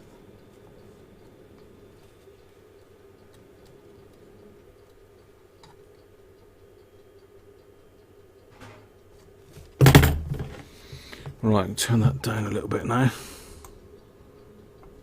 What's up? Let's pop it down to 330 again. I can't get my soldering iron back in the rest now because the camera's in the way.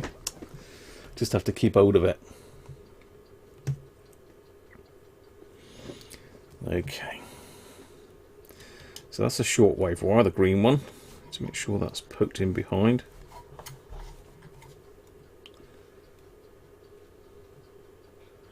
So then we've got the antenna socket.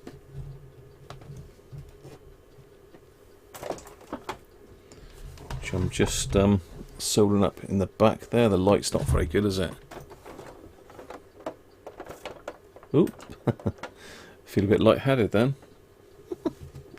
Bad joke, Graham. Bad joke. But you know.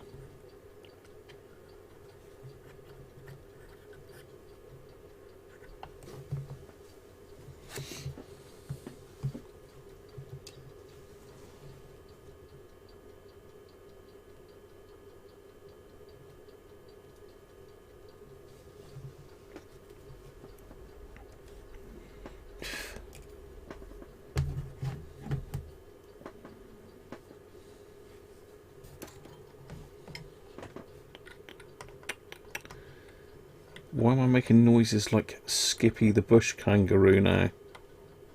Why am I doing that? Any ideas? Am I going slightly mad here? I'm going to have to put that back in the rest.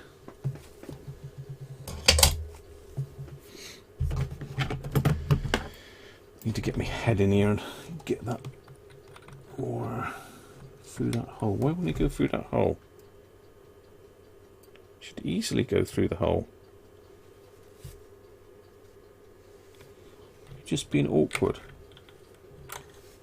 Oh, he wants to go now, look. Now I haven't got the soldering iron.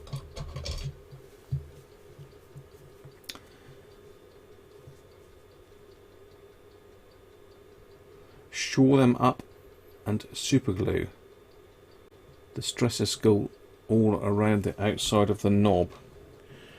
Not sure what you're on about there, Andrew. We'll tackle that in a minute, though. We can have a chat about that, find out what the best route is for that. I think I know. I'm not sure what you mean, shore them up. I was thinking maybe to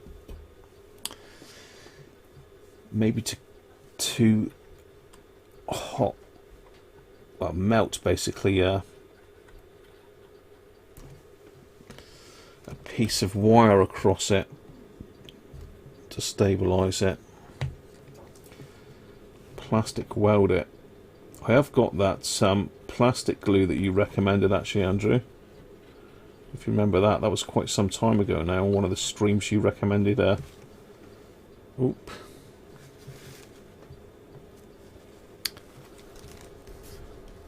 A specific plastic glue. Whether that would be any good or not, I don't know. Right, where's that black wire gone? There he is.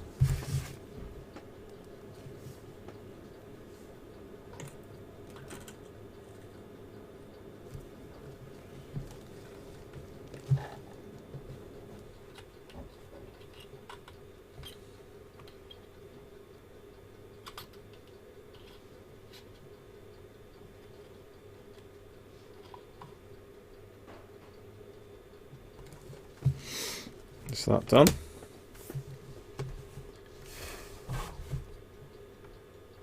Wife's toothbrush is the best thing.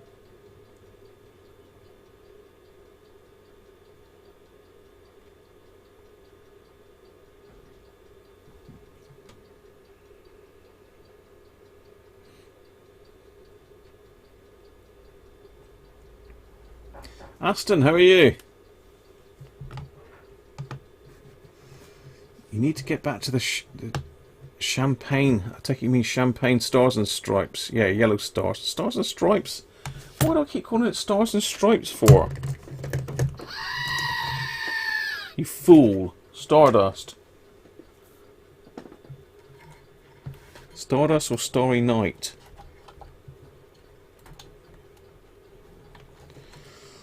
Okay, and on this side, that's particularly awkward to get to.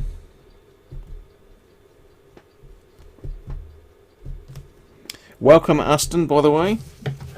Good to see you, mate. Welcome to the madness.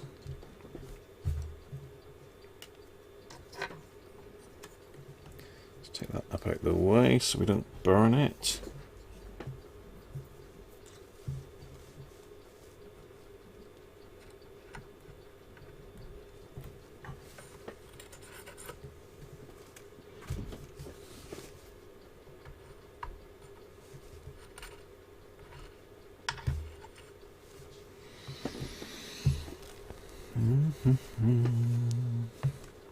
It's a massive tip for this, really, isn't it? Just swap the other tip over. Oh, where are we? That's the one. Let's take that one out.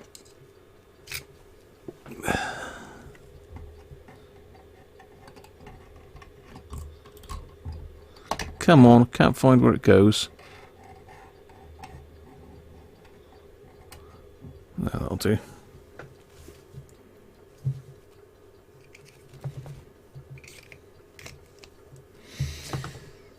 That's better.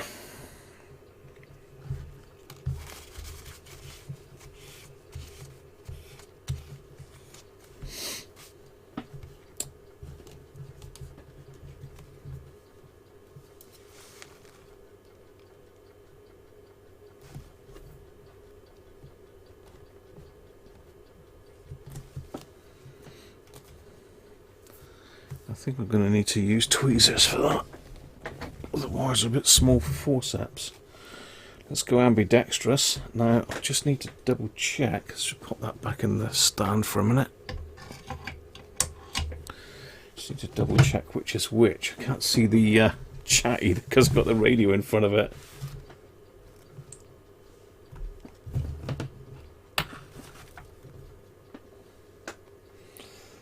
Yeah, cheers, mate.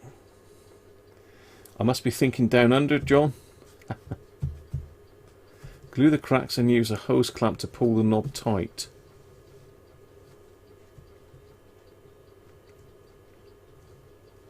Yeah, good idea, Doug. The trouble is that I think someone's glued it before. That could be an issue.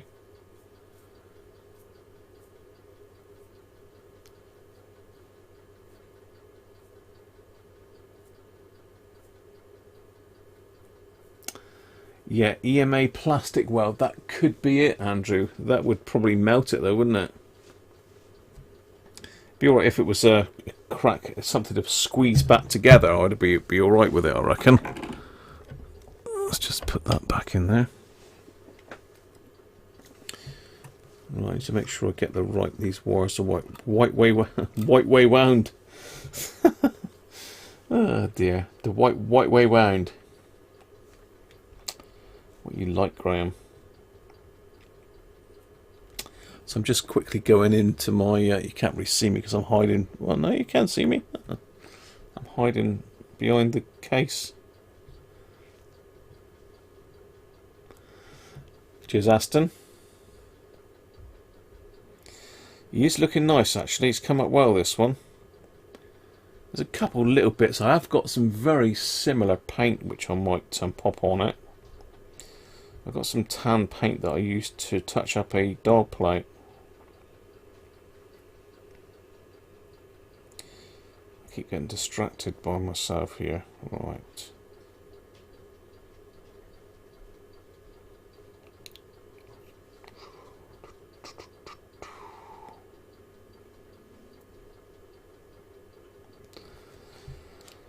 Where's my picture of me wires then? It was right here just now. There it is. Okay, so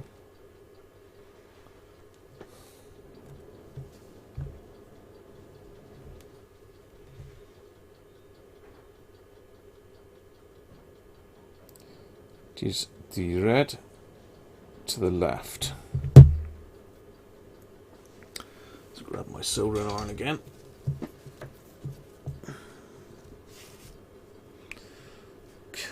Dude, it's almost impossible to get in here, isn't it? Maybe should have done these before I put the chassis back in.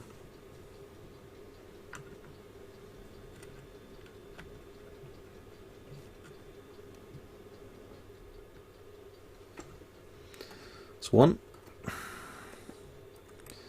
You can't really see what I'm doing. Well, you can, but then I can't see. I don't think you can see it either. It's just in here. It's a headphone socket on the side. I'm just trying to wire the two wires back on.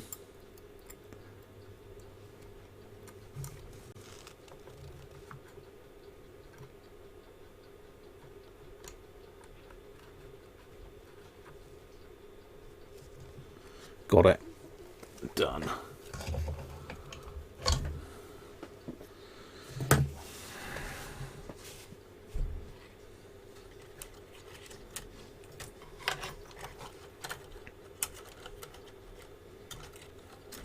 Aren't these the ones that they wrap things around the speaker? I think they are, aren't they? Like that.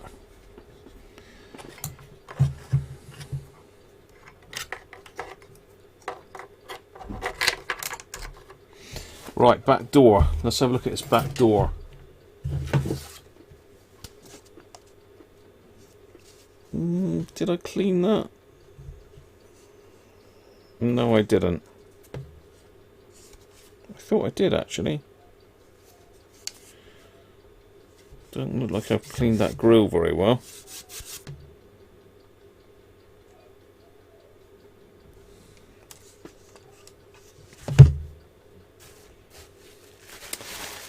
Doesn't look very clean.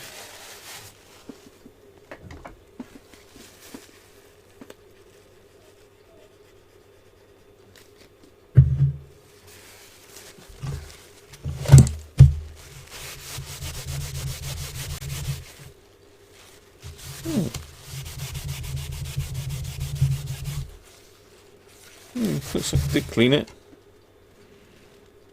Trouble is, it's got this sort of mottled pattern. It's hard to explain it. It looks all the time like it's dirty, but it's not. Let's see if I can get you in a bit closer, show you what I mean. Can you see that? It's got like there, you can sort of see it there, look. It's not just one colour, it's got this darker brown mottling in it. See what I mean? You think, oh, it looks filthy. You scrub and scrub and scrub, and it's actually, it is the leather cloth. If you look inside the back, which obviously is not affected by anything, exactly the same. So, yes.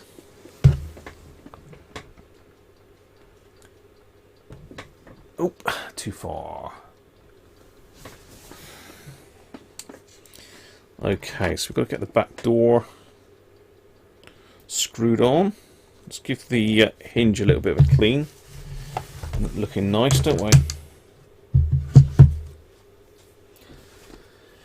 Oh, that means getting my hands in that. Excuse me, let's go. Okay, just means me getting my hands in the tub of nastiness again. I.e. the wadding. The wadding. I think my camera's moved, so we can turn that soldering iron off now.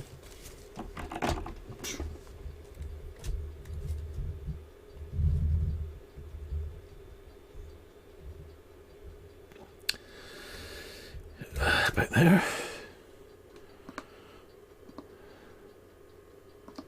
Yeah.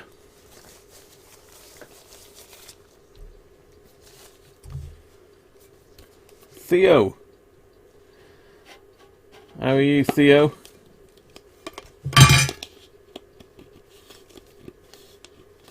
It is posh. It is posh, Theo. Very posh.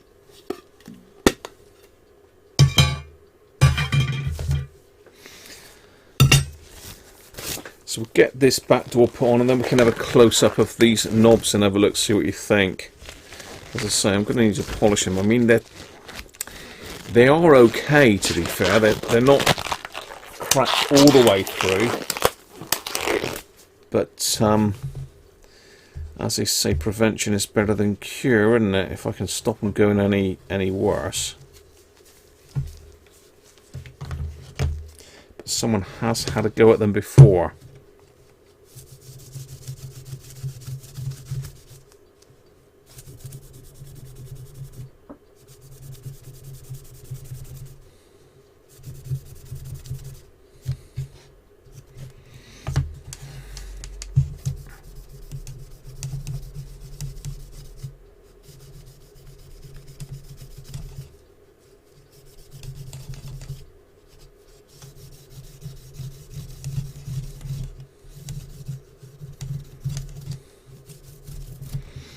Might as well make it as shiny as we can. What about this one here?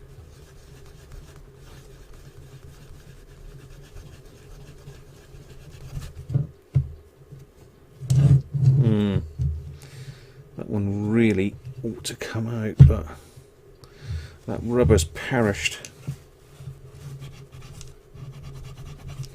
Needs the wire wool treatment, that one.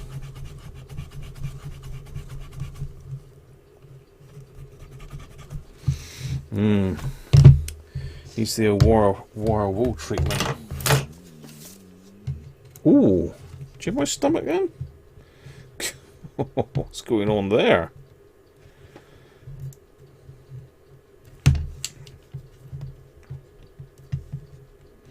No, that is too perished, really.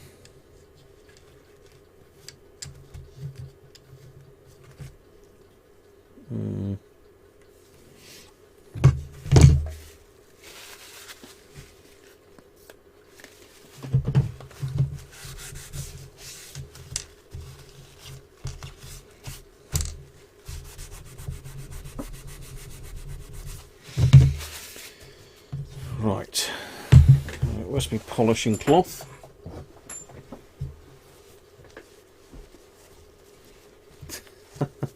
Oi! Less of that, Mr. Christophe.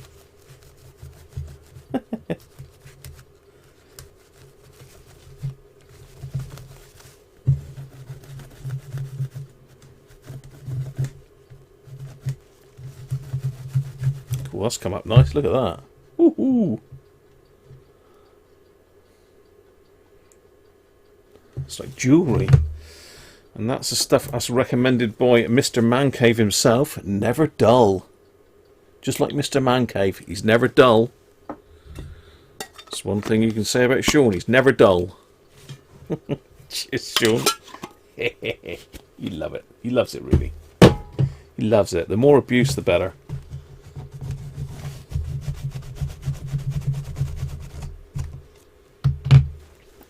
Right. I'm sort of trying to view this, but I've got the radio smack bang in front of me.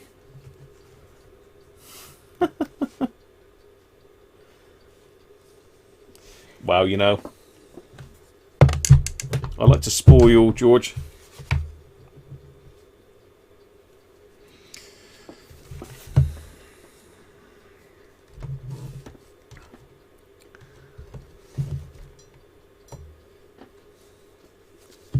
I've still got the gloves on. Why have I still got the gloves on? Because it makes my hands sweat so nice.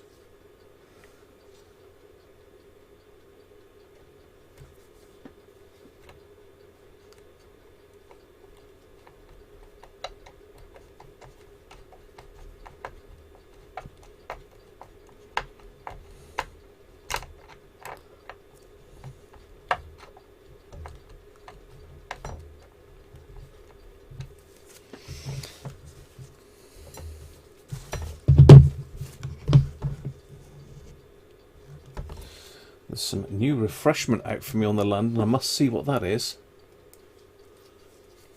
What are we on about here? Don't forget the aerial. Yeah. The innuendos are endless today.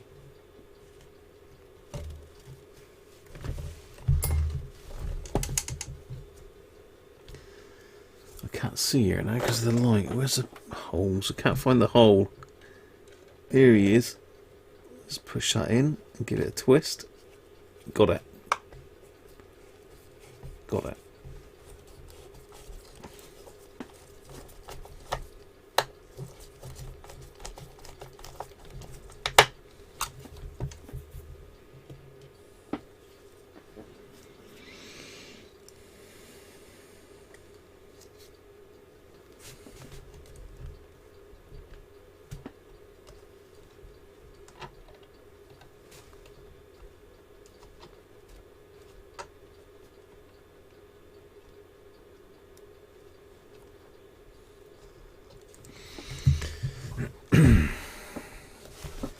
Just move it again.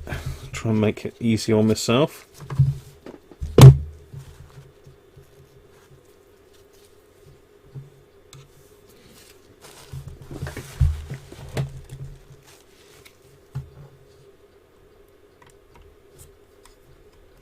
Graham, take the glove off. No. Yes. No. The glove's talking to me. Oh dear. Did I tell you that my order for clippers was cancelled by the seller on eBay? Apparently they didn't have any left in stock. Well, they must have had some left in stock when I ordered them. But more important people probably. I don't know. But I ordered them, well, it must have been, it was last week. And since then, it looks like everybody on the planet has sold out of hair clippers. Perhaps it's my advertising for hair clippers that done it, I don't know. Everybody wants them. But,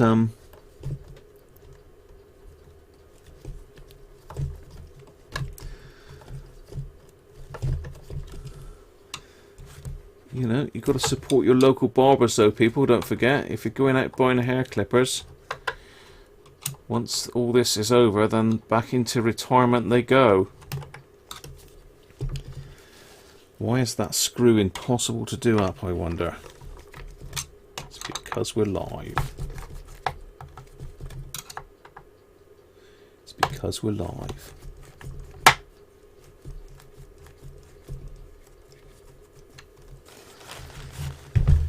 Let's try. I wonder if that one will fit in it. The blade's too big for that. No, just. That's easier.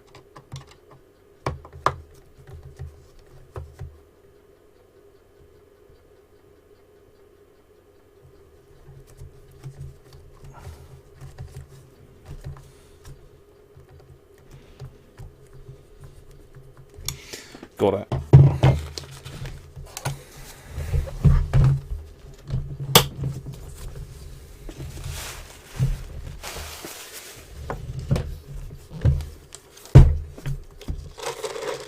Oh, crispy. Crispy. Ooh, crispy.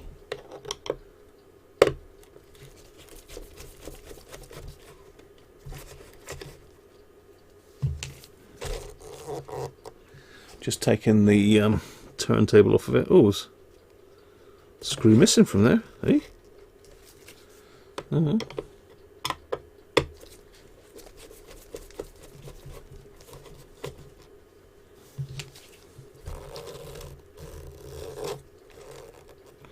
There's no screw in that one.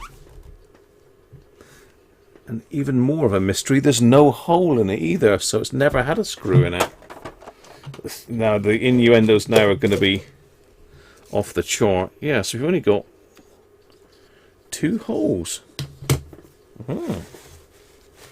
Unusual. You know, you need 3 holes really, not 2. Get them on Amazon. What's that, George? Clippers? I have. I ordered some more in the early hours of the morning, George. When I woke up at 5 o'clock. So I do have some coming from Amazon now. And that was the very last pair as well. It's not a pair, is it? Is it a pair of clippers? But yes, don't forget, people, support your barbers. Once all this is blown over. That's one of the first places I shall be going, and I'm sure they will be absolutely inundated with long-haired people. I could just let it grow. I think Mrs. Cruncher's quite looking forward to hacking me apart. My hair, that is. My hair, mind you. I think if I can't keep her occupied, I could be in trouble. I'm just using a bit of isopropyl to clean this before I hit it with some WD for the bearings. Oh, it's filthy inside, look. I can't get at that though. Right. WD time. Can you still see me? Yeah, you can still see me. So let me catch up with my my chat here. Black Hand gang. Yeah.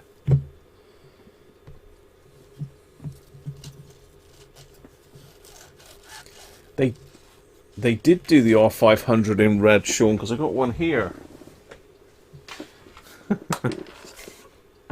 They did do him in red. It's a rather dull looking red, but it is red. Right, let's use this big wadge of stuff and get the WD-40 down. I'm getting very short on this because I was using this to clean that area up yesterday.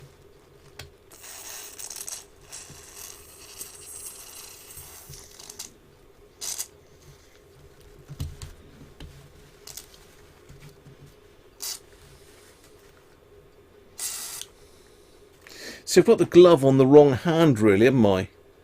I'm spraying with my gloved hand and moving it with my non-gloved hand. I need it this way round, don't I? Oh dear, Graham, come on, sort yourself out, man. What is the matter with you?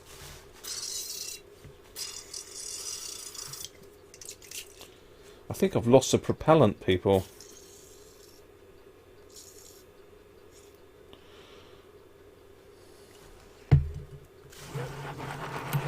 Oh, sounds better already.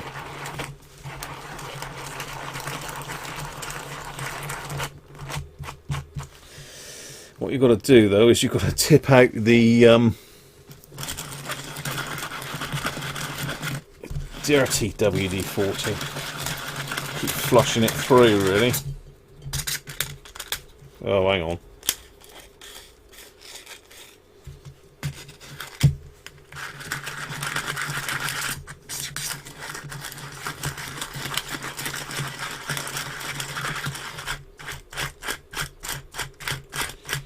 I thought we'd thrown a bearing then.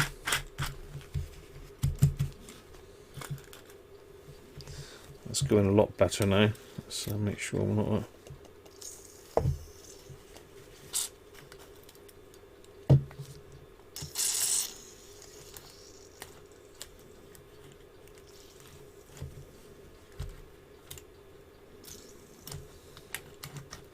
So I'm trying to use the WD to flush the grit out from it.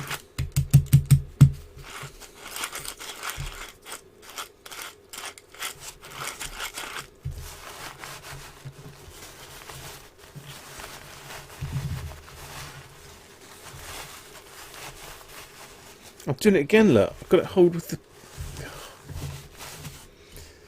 Ah, well. Some people never learn.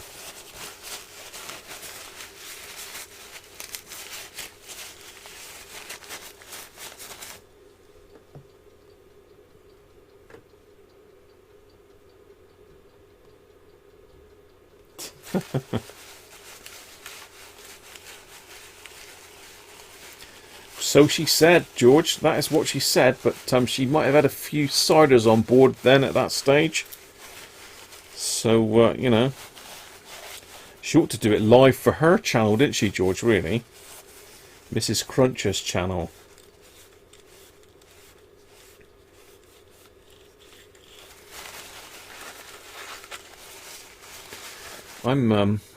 There's loads of chat going on here. I'm missing out on here.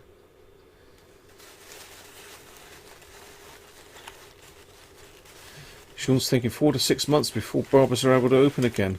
That's a long time, Sean, isn't it?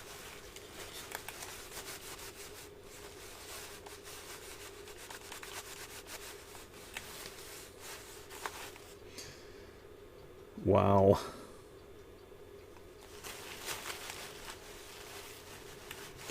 Amazon lost a couple of orders, did they, John?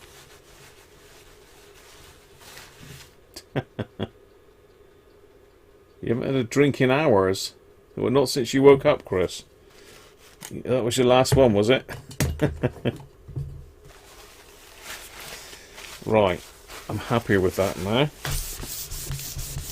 Not quite so happy with all the WD-40 over the desk, mind you, but isopropyl will get rid of that. And I've got the gloved hand, which I'm not using.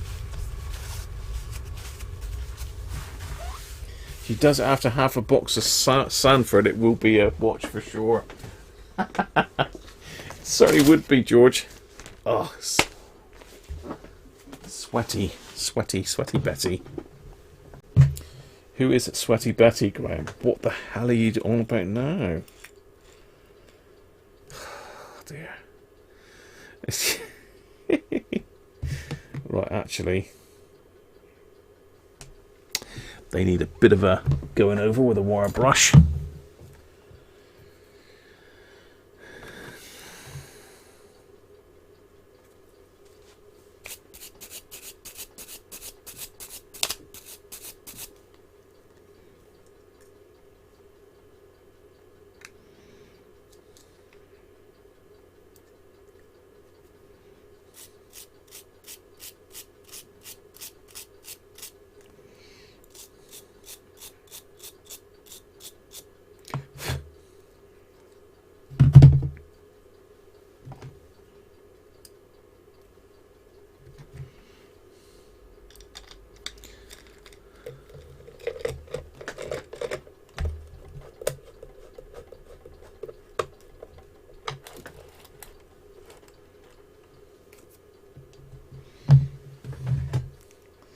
Sweaty Betty was a song by the Mac Lads, was it really?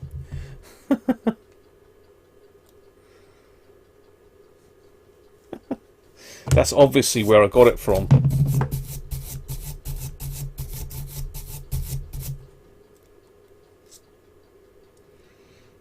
It must be where I got it from.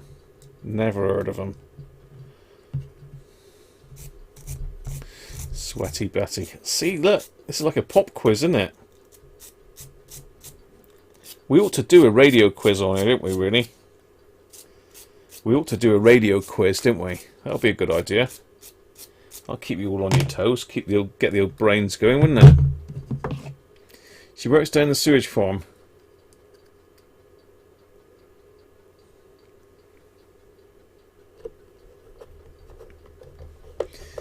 You love the Green Roberts radios, but they're almost always beaten to death. Sean did a nice restoration of one of those, Aston, the other day. Very nice. Okay. I think that's sorted now, don't you?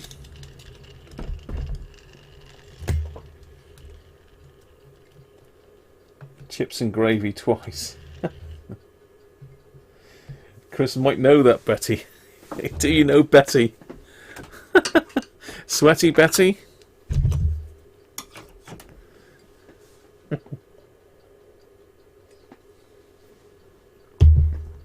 Or Hairy Mary? I bet someone sang about that as well, did they? Hairy Mary. Hairy Mary and Sweaty Betty. What? The channel's going downhill, isn't it?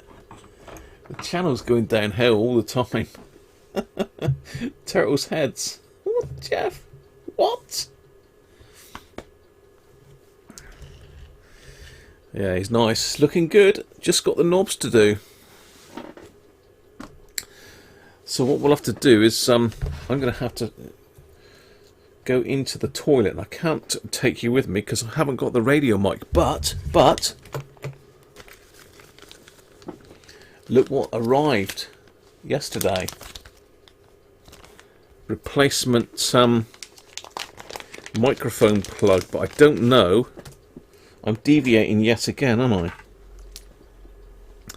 I don't know if it's the same thread or not as the one on the road. I don't know. I don't think it is. I've got a horrible feeling it's not the right size thread, but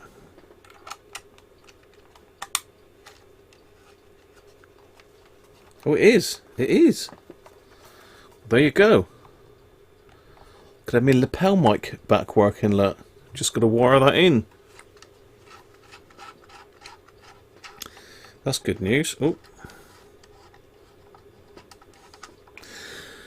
So it was £77 for a new wire, or £3 for a new plug. I went with the new plug. I think that was sensible, don't you?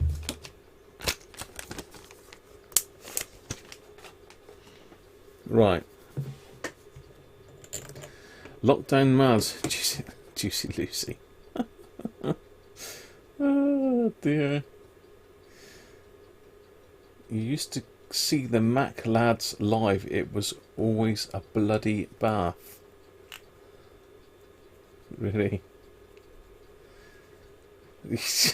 Sean's got an imaginary friend now. Oh dear. I'll leave you to chat amongst yourselves a minute while I shoot off into the bathroom and clean my knobs.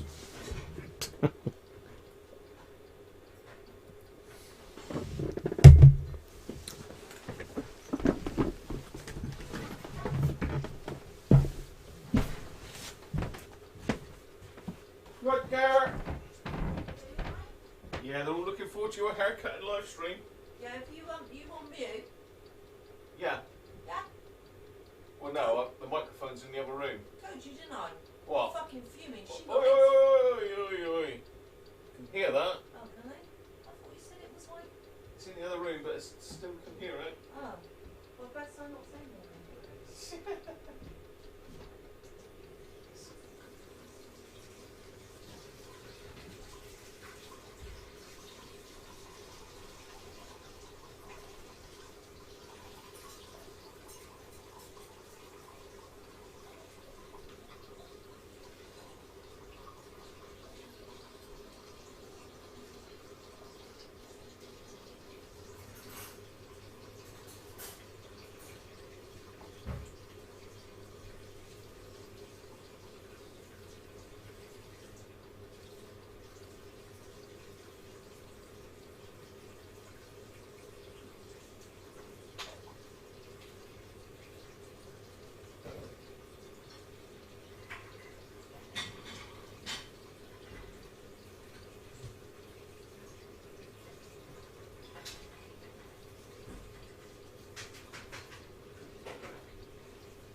He's coming back.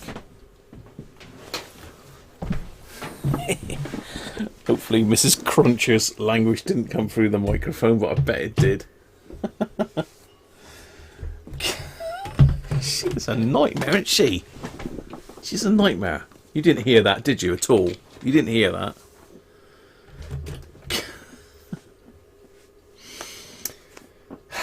Dear.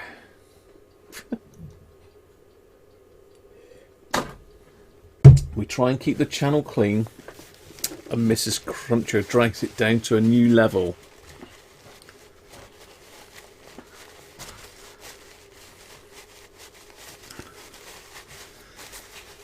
Mrs. Cruncher, I don't think, is very happy with the neighbours, because I think they've been out visiting their parents.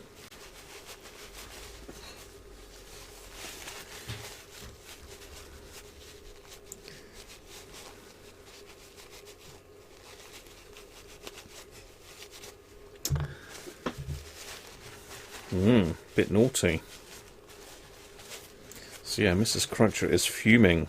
She's not happy.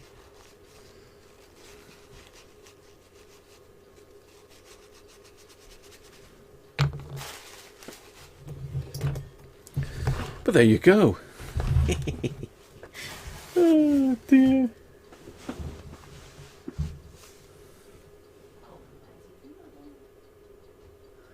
Phone the police, yeah, she could do. She could do. There's evidence. There's evidence.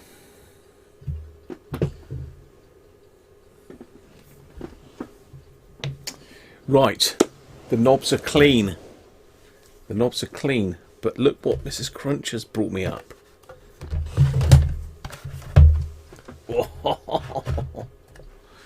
Ooh, it's autumn scrumpy-lut.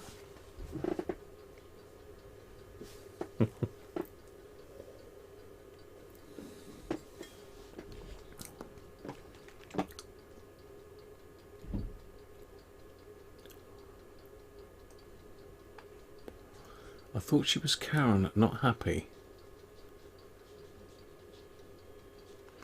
Put her, yeah. We'll put her in a timeout. Karen, you're in a timeout! She did bring me cider though. I was like, I can't really complain because she did bring me some cider.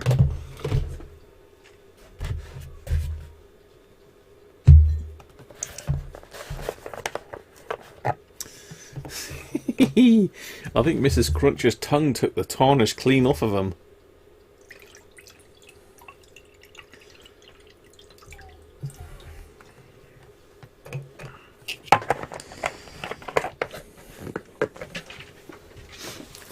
So, the knobs.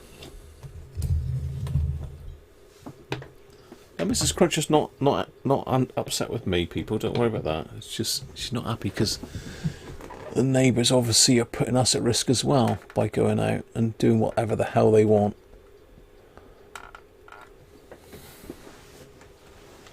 So there we are. There's me knobs. Nice and clean, but as I say, they are. This one's been glued, so there's not a lot I can do with that one. Can't really do a lot with that. You can just see it split from the nut to the edge. And this one is the same look. If you can see if I get the light right. Split from the nut up to the edge. It's a very hairline crack. So I can't really, I can't open it up without making it worse. So I think as long as I'm careful and I don't over tighten the nut, we should be okay with those. Again, I think they probably are lacquered originally, and the lacquer has gone from them. So let's just get a bit of blue roll down.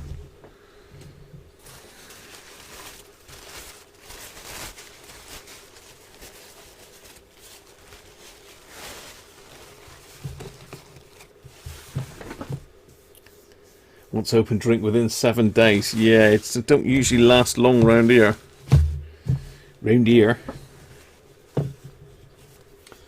So let's get these with the wire wool a minute, just to shine up these brass bits. See if this will work.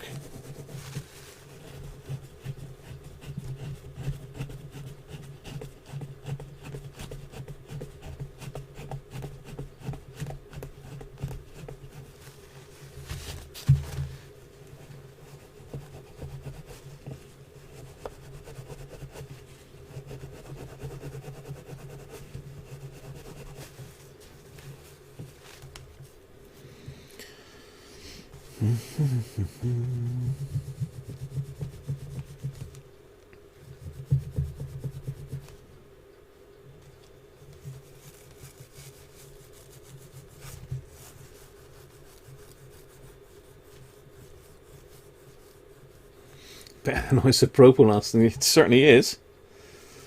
It puts airs on your chest, unlike isopropyl.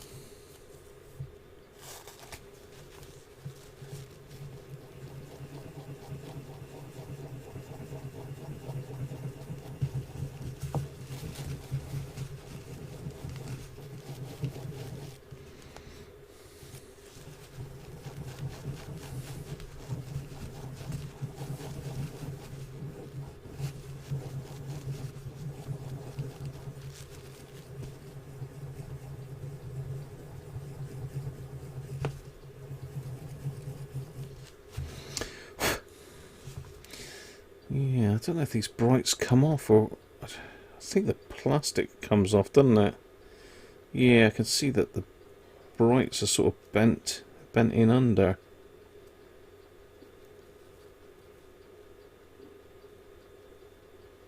Yeah. I reckon I might be able to get them off, actually.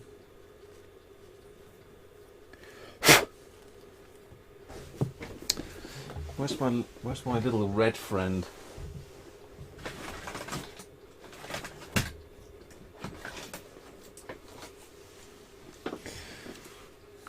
Let's experiment on my little red friend's knob.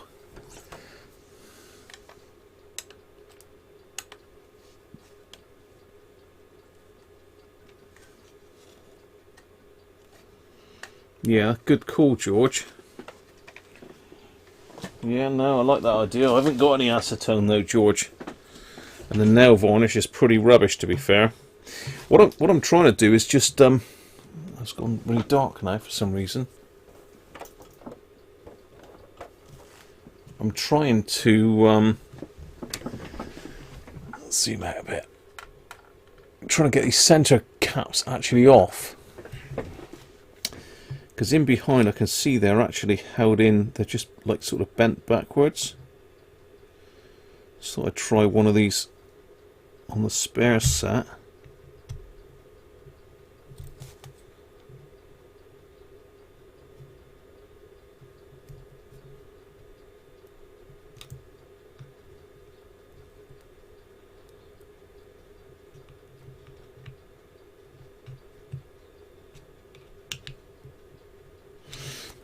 No, that's fixed a bit harder. It looks like it's glued as well.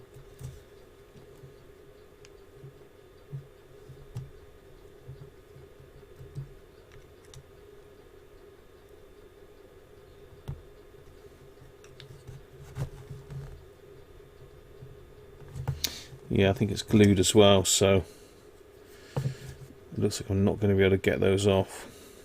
Oh well, it was worth a try.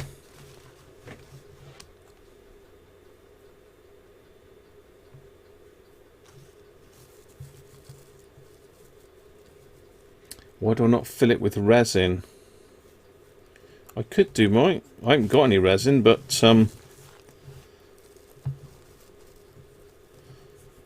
good call. I think car body filler is used quite a lot for that sort of thing.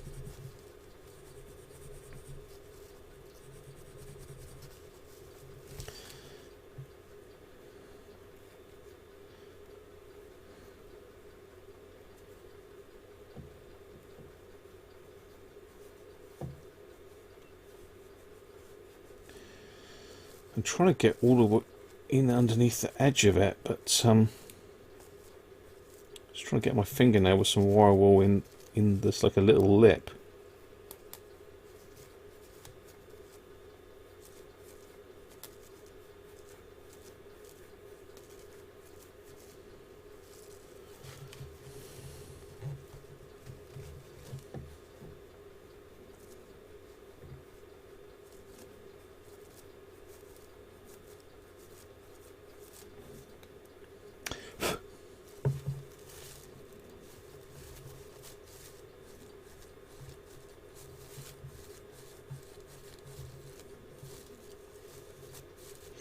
Once I sort of got the worst of the tarnish off with the wire wool, I'll use the metal polish then, because this is scratching them a little bit. Don't think I'm going to get them up brilliant, to be fair.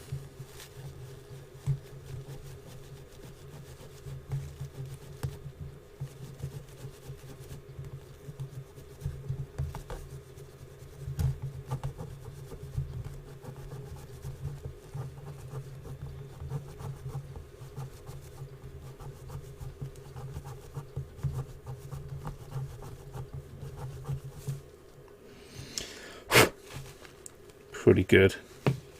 Let's do this one.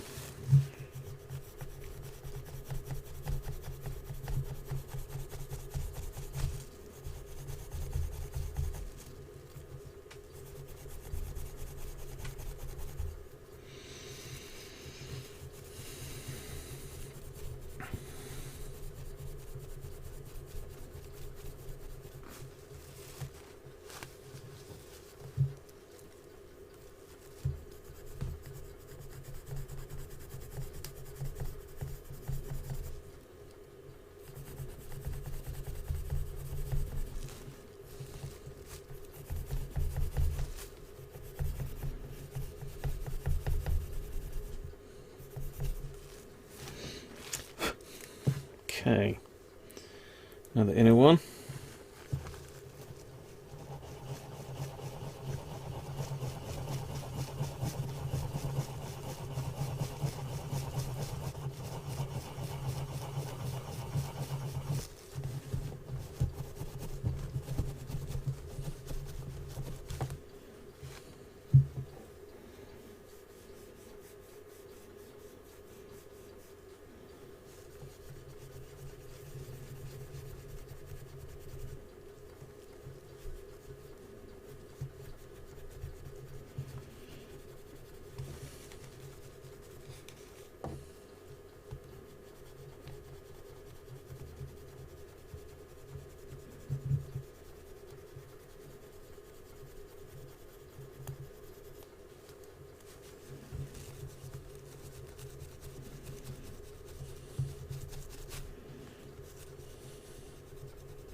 Bear with me, people. I know I'm quiet, but I'm just trying to get into the groove.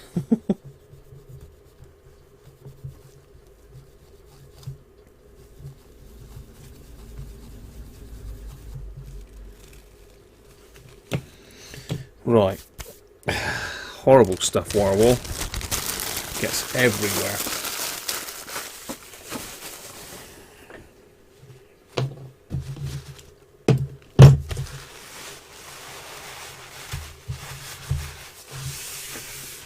You don't want it ending up in your speaker either, so.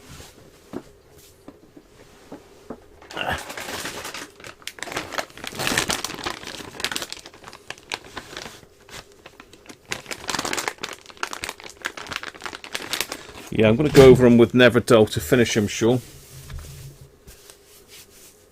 Just getting rid of all the wire wool that might be lurking on the bench.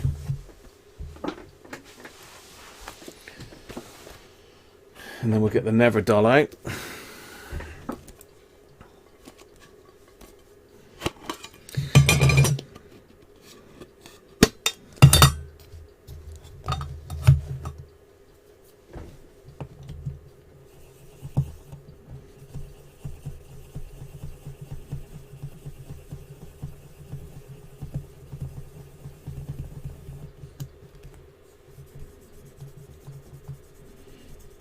This is just a finer polish.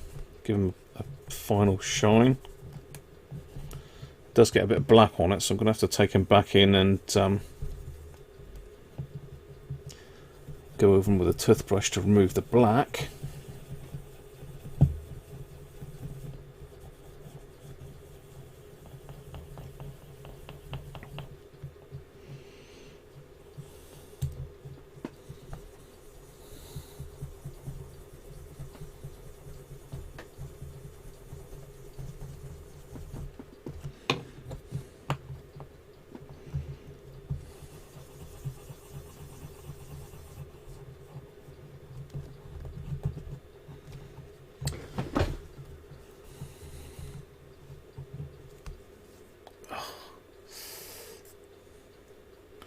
You just posted some pictures from today up, have you, Gary? We'll pop those up in a minute for you.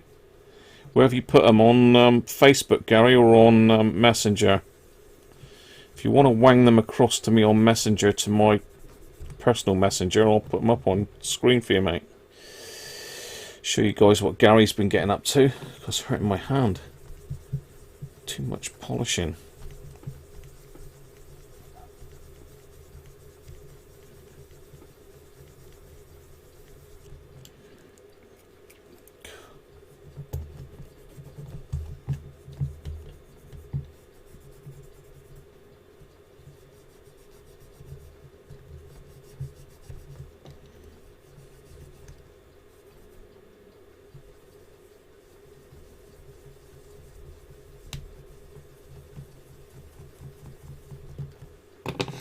Right.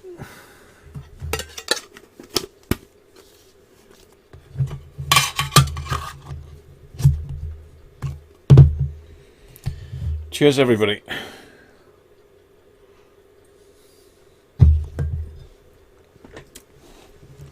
I've got epoxy putty, Doug. That's one thing I have got.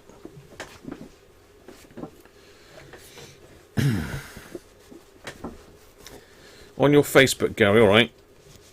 Let's see if I can get it up in a minute, mate.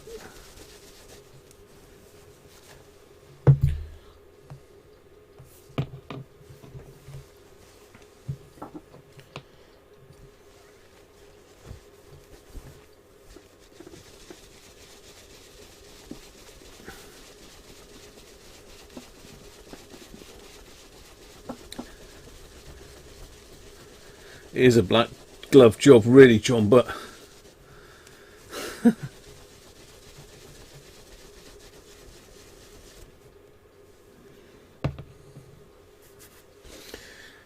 so that's really before and after there.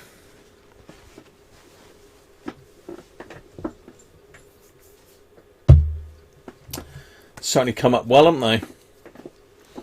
I think that's in as close as I can get. Oh no, I can get a bit closer.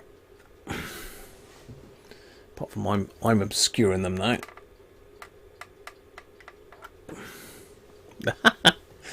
Oh, I got to keep remembering it's left for right and right for left and all that business, isn't it? There we go. Did I just admit to having ED? What's ED? There's no time to polish your nose.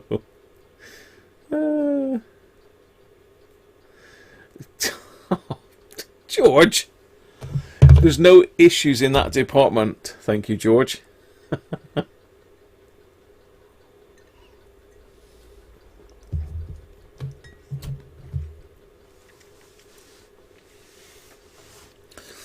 As you can see, there is sort of black marks where the polish has gone onto it, so I just need to whip them into the bathroom, get rid of that black with a toothbrush, and a little bit of soapy water. I'll bring them back in and give them a final polish. I'll leave you with that dirty knob to look at. There you go, for all you innuendo kings. Innuendo aficionados.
It wasn't me. That's my ringtone. That's my ringtone, Doug. Actually, I am a bit of a Shaggy fan. I do love a bit of Shaggy.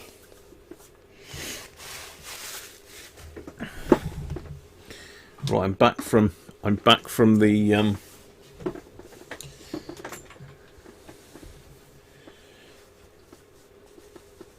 bathroom after getting all the black stuff off.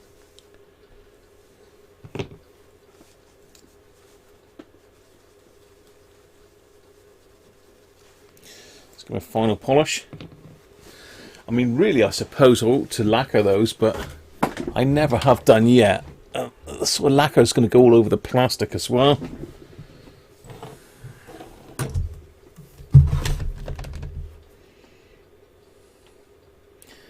So if we use the one that's more broken for the volume, because that's the one that takes the most pressure, he says, as he does it the other way round.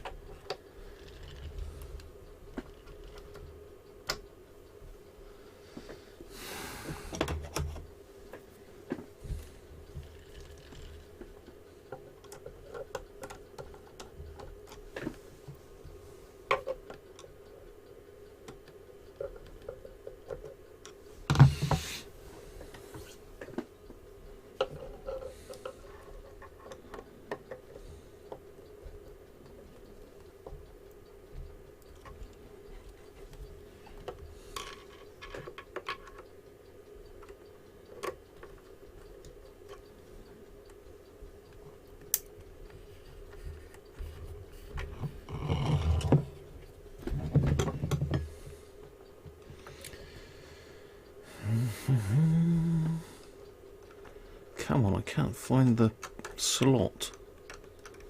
Where's the slot? It's that way.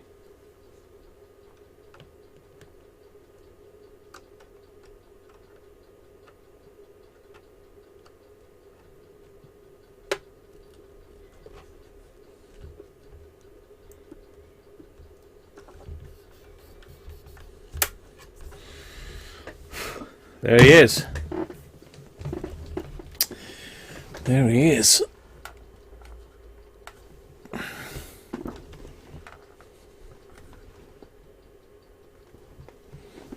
All back together. Let's get rid of me.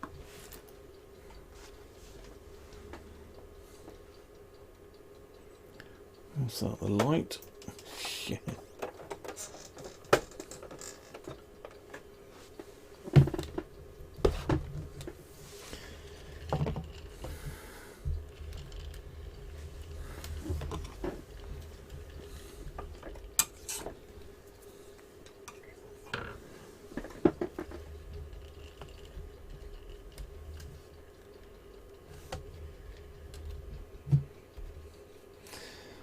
That's a pretty nice looking R500, isn't it? The R500 is quite hard to restore. They are very prone to I don't know, they just don't seem to survive the test of time very well. See, the aerial's pretty mint. It's all polished and shiny.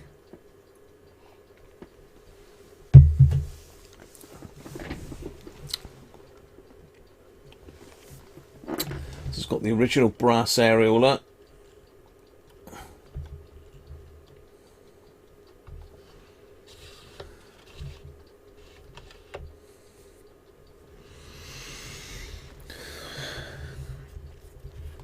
The only thing really left to do on it is to sort out the text on these knobs. Now let's get you close, knobs.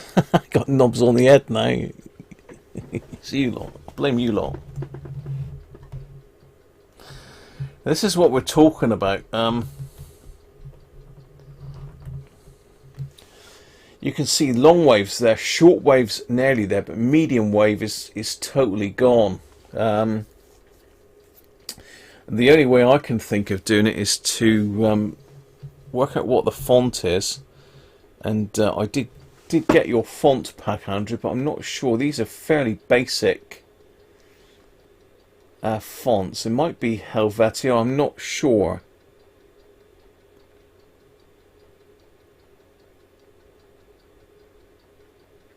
It won't be on eBay, Mike. It will go on my website. So if anyone is interested in it, you'll need to go to my website. But yeah, what I was going to do is I could try and duplicate these and 3D print some new ones. Then it'll be the case of very carefully sanding the tops of these off and putting a water slide transfer on each one, and then probably sealing it with some some clear wax crayons. The problem is, William, is they're not deep enough to take the wax. The buttons are actually, the plastic is worn throughout the years. So unfortunately, a crayon ain't going to cut it at this stage. You wouldn't be able to do it, John. The Sharpie would just spread onto the rest of the plastic. It needs to be really sharp. Really Sharpie.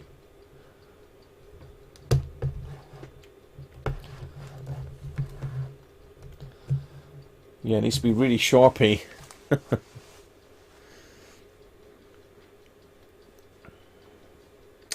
So, like Andrew said, they were hot stamped and then paint filled. So I think if you could hot stamp them, then flood them with a bit of paint and then sand it, just leaving the paint, that would work. But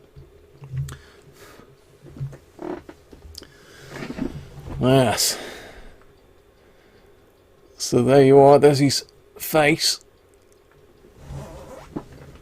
It certainly has come out nice, hasn't it? I suppose though we ought to see if it works, don't we? Really? We ought to see if it works. That would be good. I'm trying to think what I've done with my 2 test batteries. I think they're on the stairs. Let me go and have a look a minute.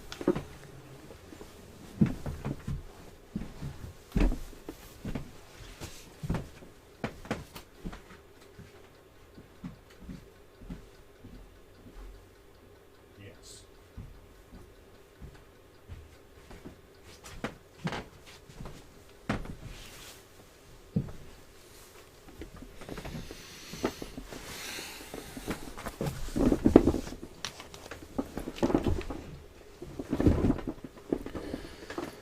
Right.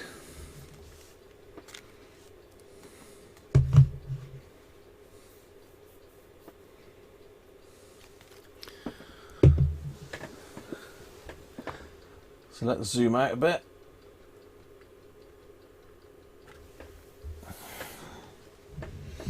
Let's get some juice up the back end of them.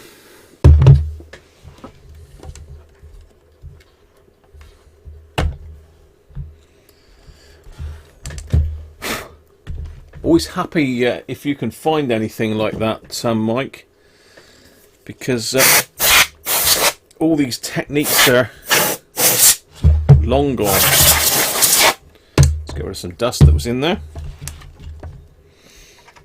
Yeah, techniques like that are long gone. So all the screen printing and that, you know, there is people that screen print still, but I can't find anybody that'll. I haven't tried mega hard, to be fair.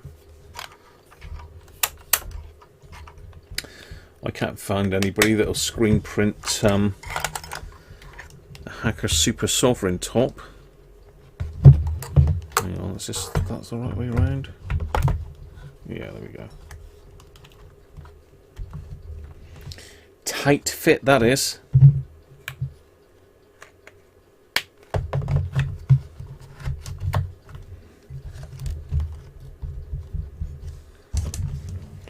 So they're in. Let's put him to bed. Night night, Mr. Batteries.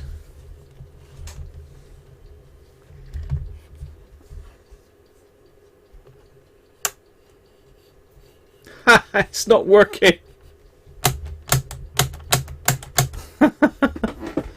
Brilliant.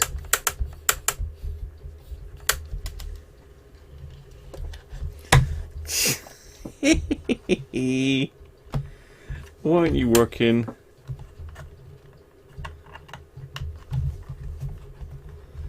Come on, Mr. Radio, why aren't you working?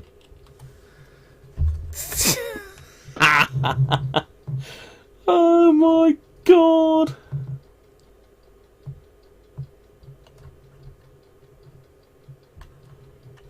If you had enough to practice with, you could engrave them with your CNC milling machine. Now that would be good.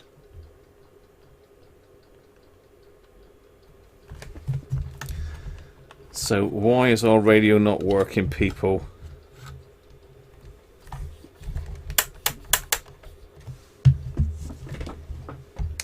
Let's check my batteries. Speaker wires.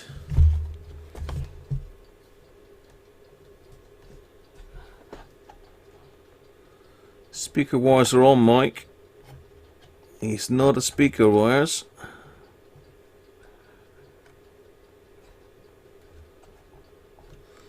Sounds like a power issue to me because it's not even a hiss.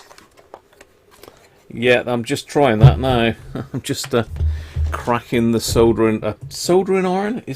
Does this look like a soldering iron that I'm cracking out? Do these look like goats?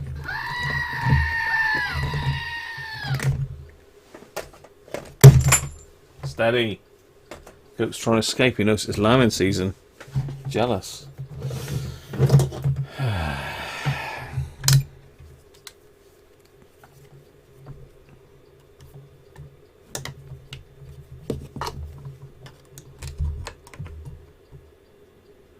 .5.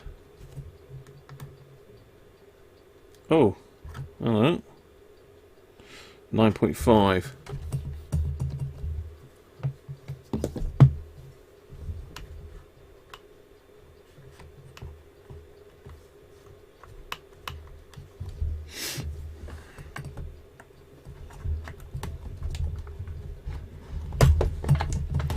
Why are you doing this to me, radio? Come on.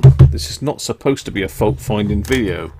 This is supposed to be it's all restored. Look how lovely it is and look how lovely it sounds. And you've deliberately done this to me, haven't you? Positive, negative. Positive, negative. They're wired up right.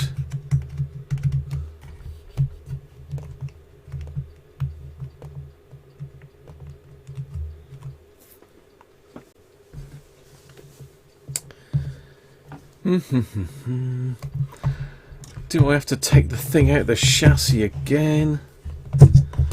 Let's have a look at the switch. Where are we?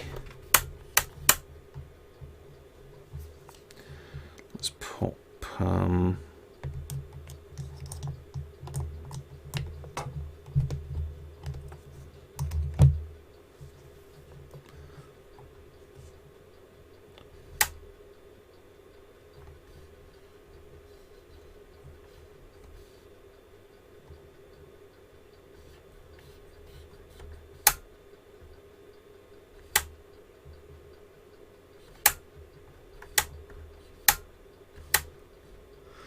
what's going on?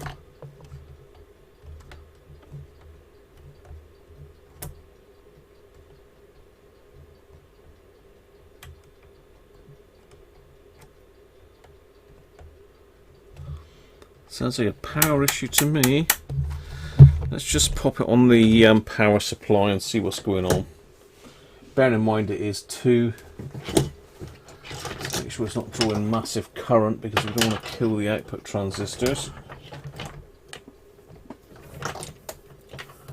Bear in mind it's got a center tap on the battery, so we've got to connect both up at the same time, which we made the mistake of last time.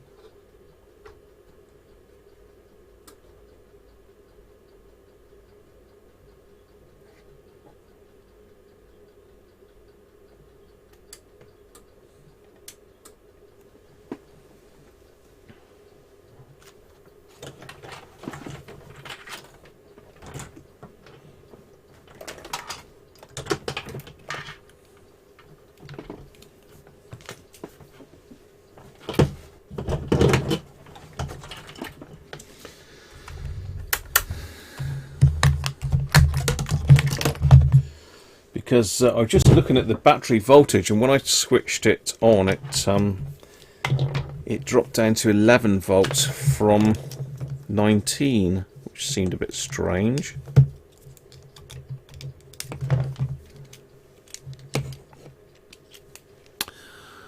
Let's put a couple battery clips on that.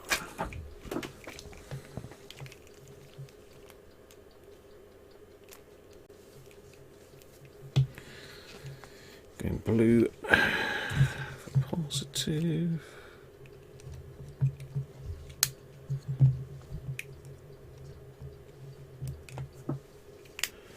Yellow for negative. Hello, Mr. E. I don't know, a lot of people are like that, Mr. E. I don't know what's going on at the moment. Okay, well, it's not drawing. It's drawing 1 milliamp.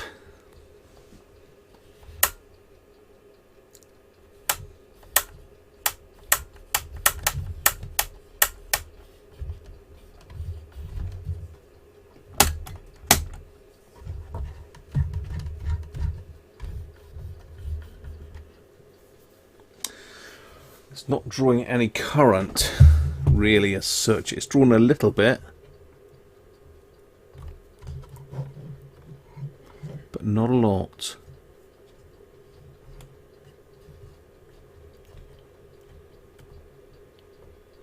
Why are you doing this to me, radio? What have I done to you?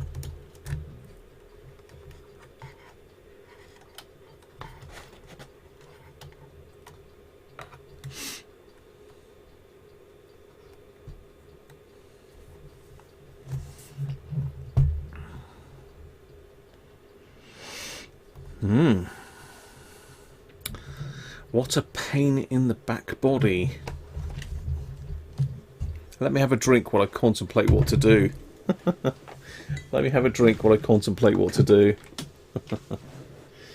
Oh dear. Earphone socket.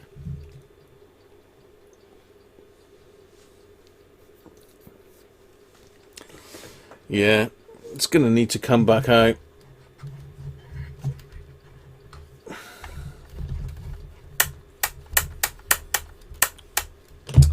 There's not a pop or anything, and I mean, 1 milliamp is nothing, is it?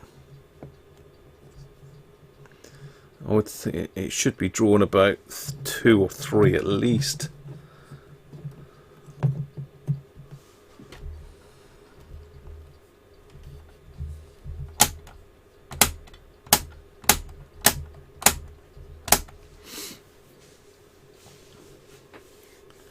It was going to be my next giveaway. No, it wasn't.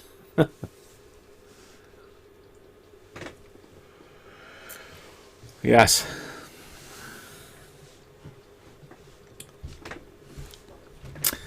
Oh, it could be the switch packed up, I suppose. The trouble is, it's hellish difficult to get in there, Mike, to be fair. And someone's gone and put this door back on it now, look. And does it switch the positive and the negative? Let's have a look. Can you see the meter, or has it got too much of a shine on it?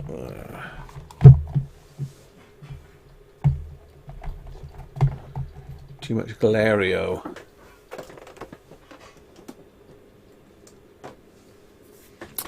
That's better. Right, let's check the volume switch.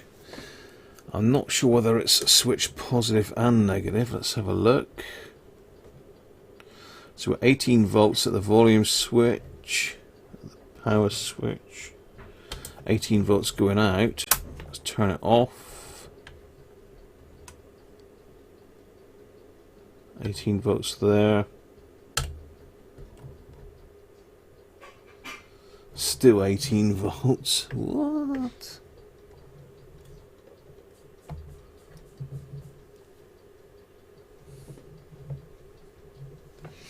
Ah, hang on, there's 2. I'll be careful I don't short anything out here. 8 volts.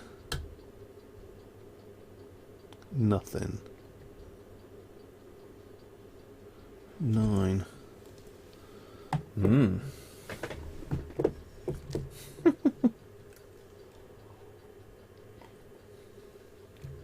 It does have AF transistors,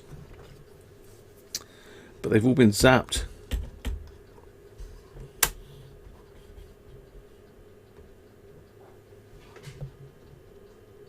It's absolutely dead though. It's not like a little bit dead, it's totally dead. Right, so let's find the schematic. Let's find the schematic.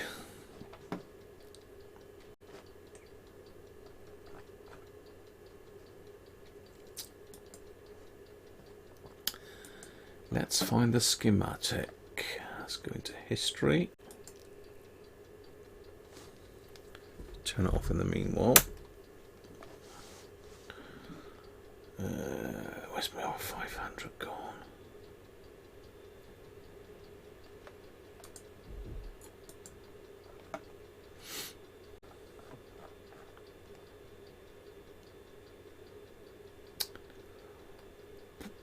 Boo.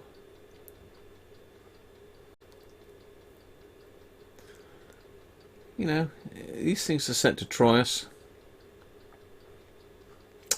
I'll wait till the camera's off and then I'll punch it. Yeah, wait till the camera's off and then I'll beat the bejesus out of it. Right.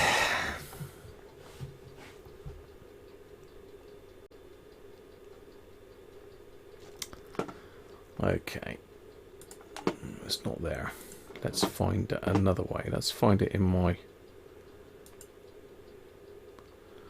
Yeah, it's keeping you guys entertained. It's just keeping me on the edge of my seat, look. Oh, where the hell's that gone? I had it here the other day. It's gone. It's gone. Documents. Downloads. R500, there we go. PDF.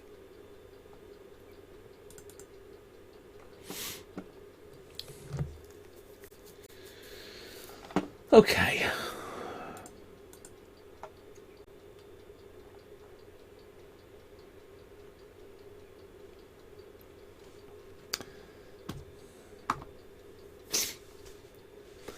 So this is this weird setup with the batteries, really, where we've got a center tap.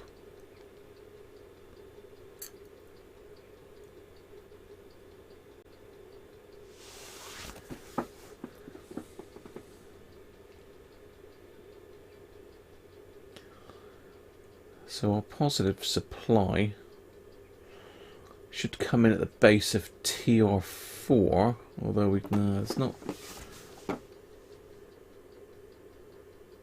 I'm looking for a... Okay, so collector of TR6, I should have the supply voltage. And I should have a negative at TR7. So really, between the two collectors of TR6 and TR7, I should have my full 18 volts. Which are they? Can I get to them?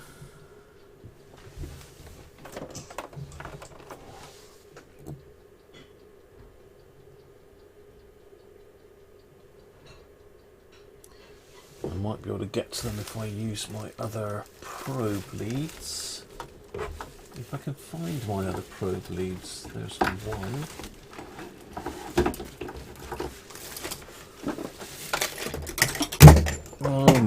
Oh my. It's all falling apart, people. It's definitely getting 18 volts yet. We need 11 weeks of lockdown, so plenty of time to fix it. Doesn't want to be fixed. It was working fine, wasn't it, John? It's working fine once we sort out the issue with the crazy wiring situation. Now, Now, which one is which here? Which is TR7 and which is TR6? Let's have a look. TR7 is the right, TR6 is the left. The collector's usually white. TR6 left, TR7 right. So TR7 is the negative. I'm just seeing if I can get this a minute. I will switch over to the other camera in a second.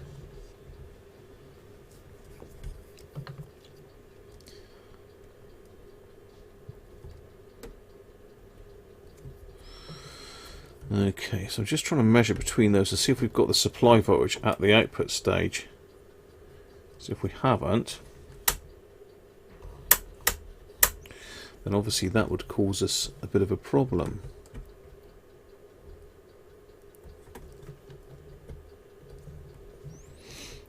And I don't think we have.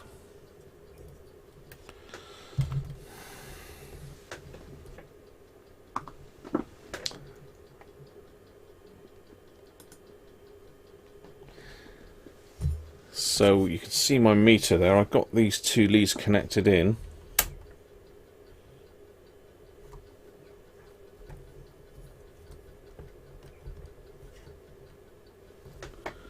Nothing unless the white isn't the collector. Could be the red is the collector.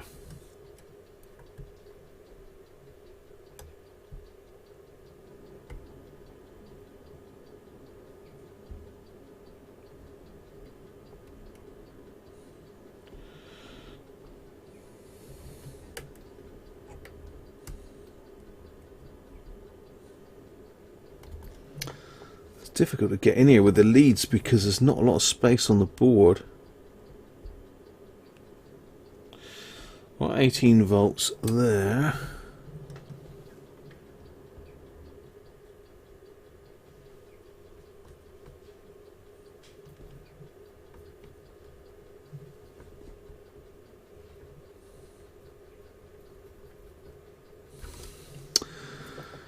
Don't tell me one of my transistors is kaput. Got a loose wire on that one. Not a loose wire, a loose shield, but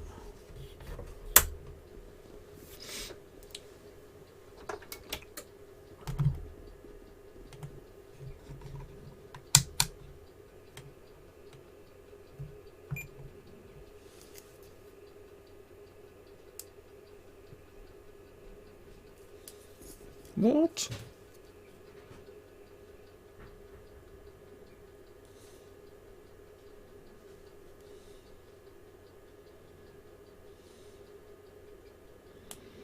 This meter does not like these probes on. What's going on with these probes now?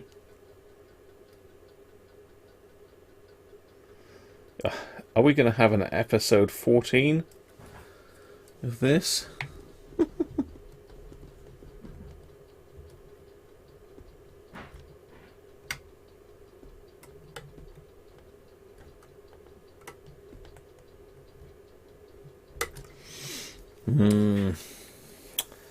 I'm going to have to take the chassis out again, aren't I?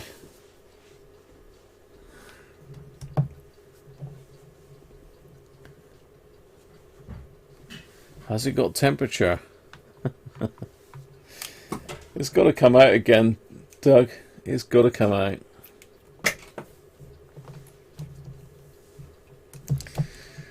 Let's say we refurbed the IF module, so there shouldn't be any issues with that.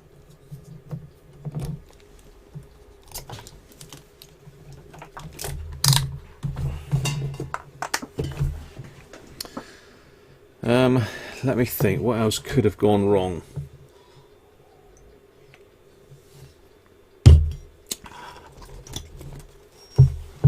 Before I go to the hassle of taking it back out of the case again,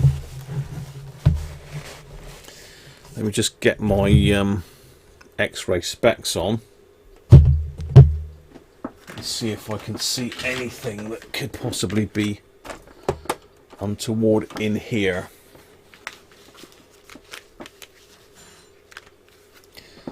Who knows?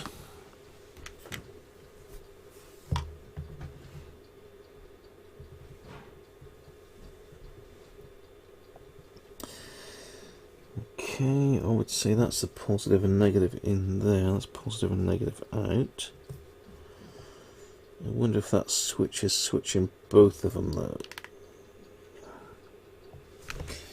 Let's get doesn't like those probes. Let's put the other probes back in. I think it's because those probes are fused.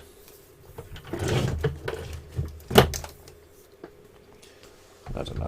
When I worked for British Gas, it was the in thing. You had to have fused probe leads. Right, so let's where's the switch, on or off? So assume the switch switches the negative and the positive, so that's not on at the moment. If I can keep it there. Stay there. Bad lead. No. That's working. The positive.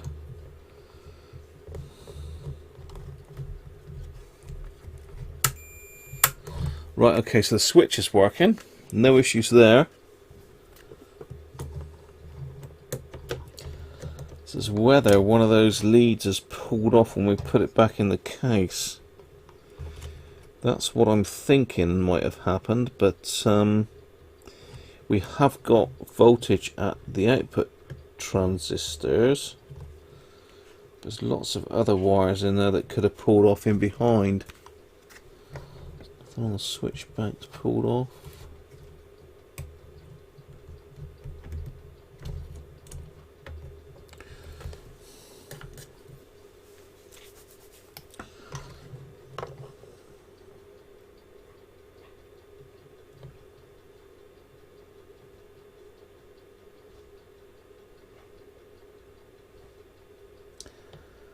I can see nothing wrong in the front at all.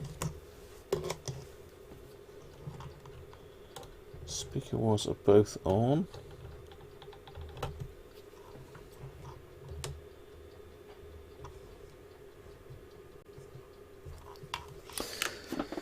Wow! For Mrs. Just cut my hair. You can see it's bad, Mike, can you?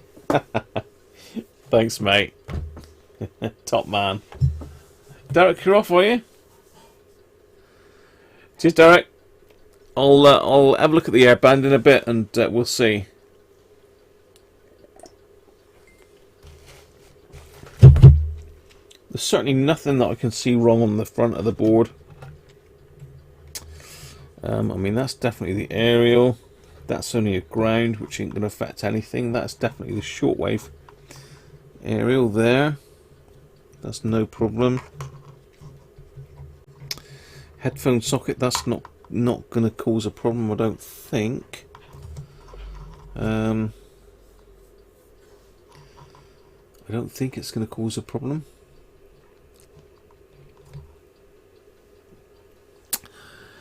Let's have her out again, shall we?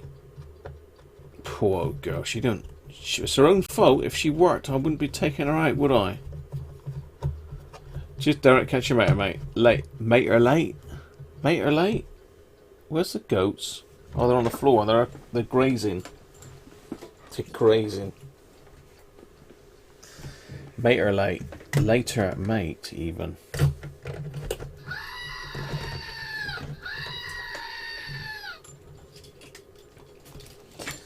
Take it they were both plugged in. Yep.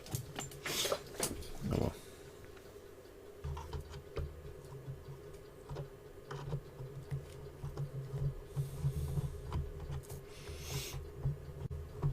There's a funny sort of linseed oily smell around here somewhere.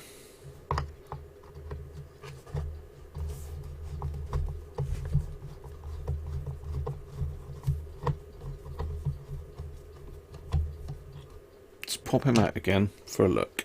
For a look-see.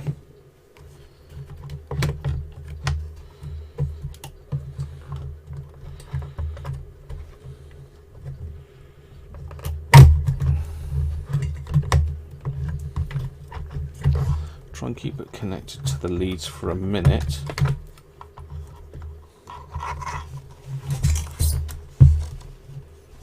Oh ho ho! We have a wire off.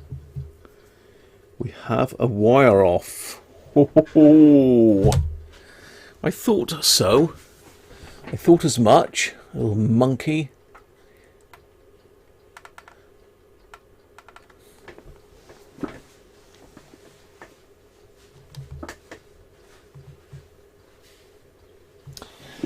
She's floating in the air.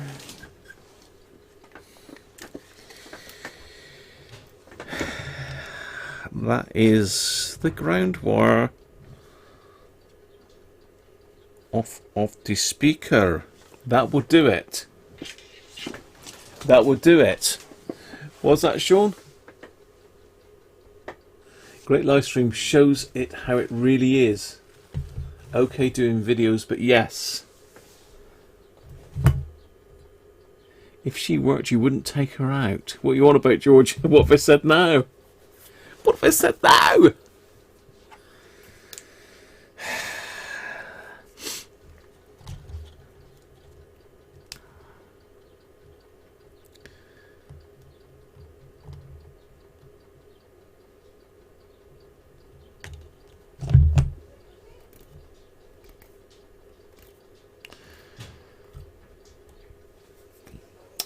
So we certainly want some ideas for future streams, people. What could we do to entertain everybody? That's all very well you just watching and seeing what I'm doing and sort of chirping in bits and pieces, but I don't know whether we did try something like a quiz, although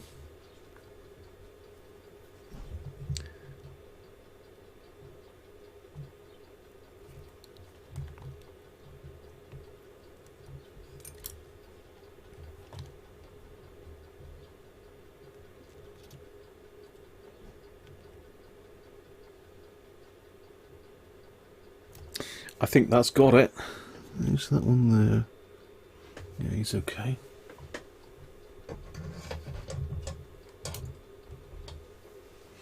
You think that could be the problem, Andrew, do you? Shall we just leave it there a second and try it again?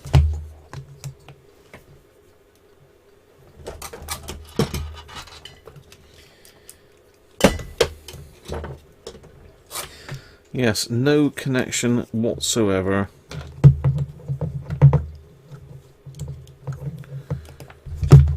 To the speaker. Would certainly render it did. There you go. Oh, must be decent leads that Doug gave me the clips for. Let's clip it on properly here. Let's go yellow to positive.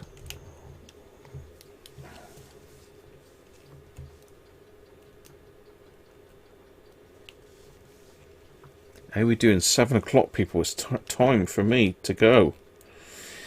We've got to get this done. We've got to get it done. Got to. We've got to get it done.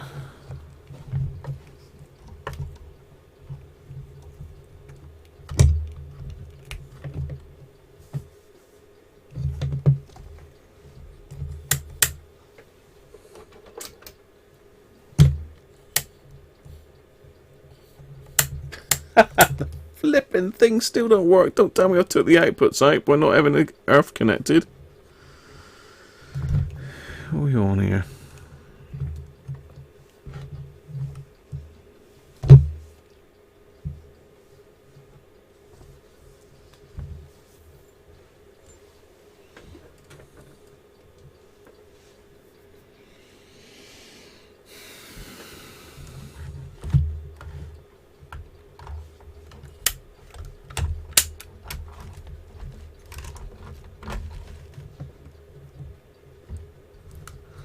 Well, that's not very fair, is it? Should work now.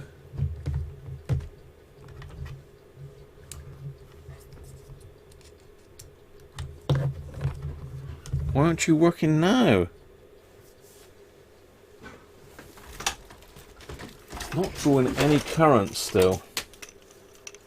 It still sounds like we've got a power issue. Is it my leads though?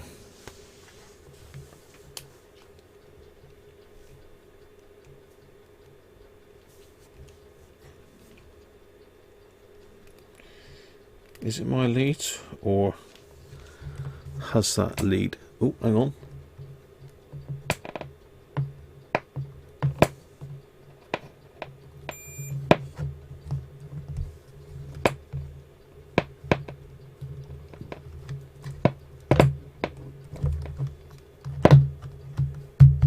It's my leads.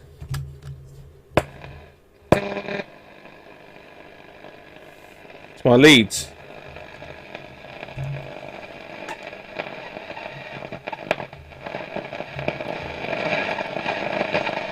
Oh!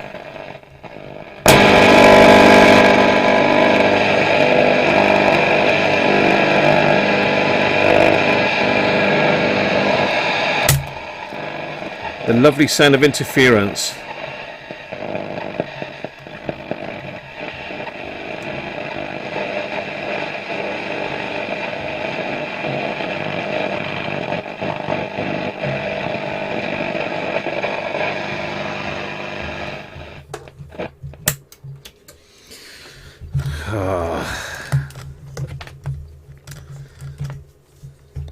Seems like the battery leads are maybe a little bit tarnished. Let's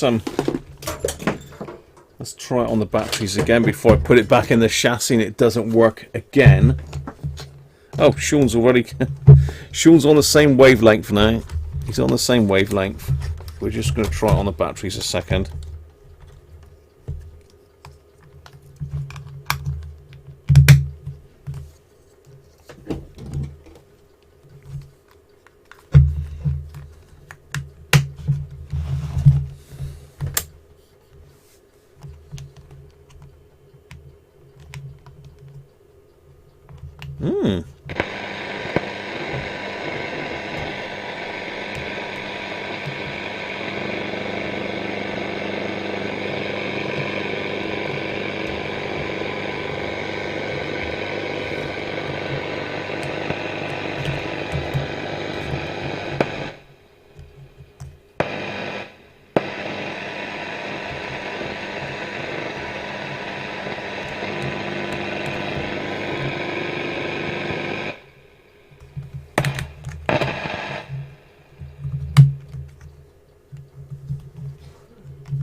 I think we've got some issues with this battery terminal, you know, that I changed.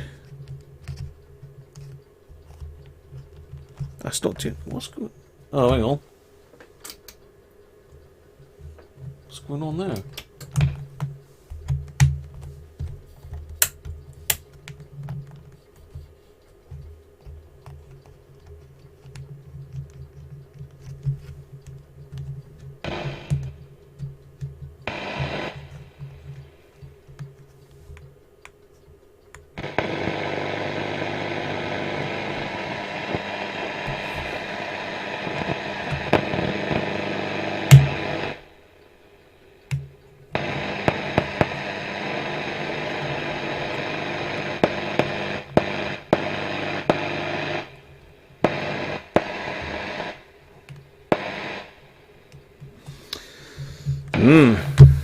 I think we've got a bad connection on this battery clip here. So I'm going to have to drill that out and pop rivet a new battery connector on there, I reckon.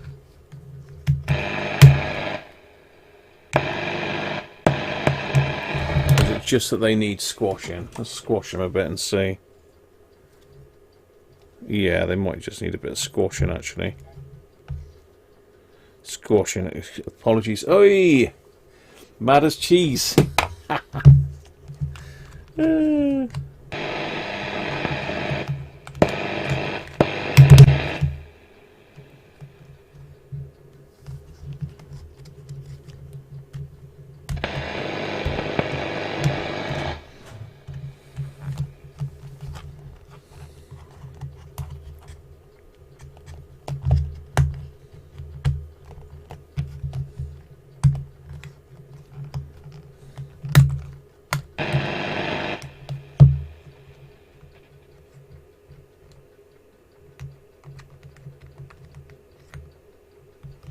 Strange.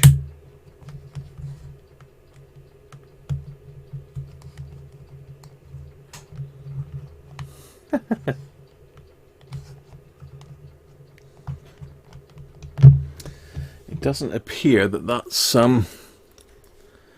connecting to the center tap very well.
Ein unstreitbarer Mann.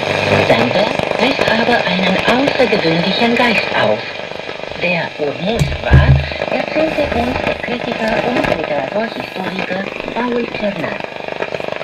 Er war ein schüchterner Mann, ein einsamer Junggeselle, dessen Existenz genauso bizarr war wie sein Werk. Er versuchte Medizin zu studieren, aber nach einem Jahr gab er das Studium auf.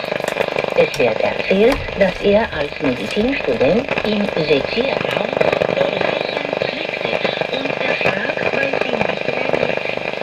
Dann wurde er Jurist und ab 1907 war er als Gerichtsschreiber tätig, zunächst in kleinen Provinzstädten.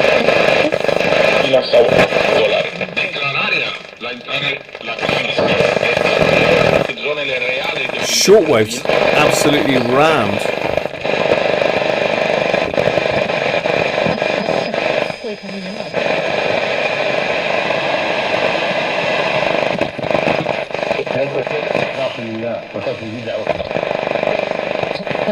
Y por todo el sistema de sanidad. Por eso no tenemos ninguna duda. Yeah, it could be a dodgy battery, it could be a dodgy terminal, but it certainly ain't nothing to do with the set. So let's get them back in. Let's stick them back in. We're knocking over there, trying to destroy my lovely RT1 chassis there. What I didn't do was clamp that wire back in there. Look, I should have clamped that back in there.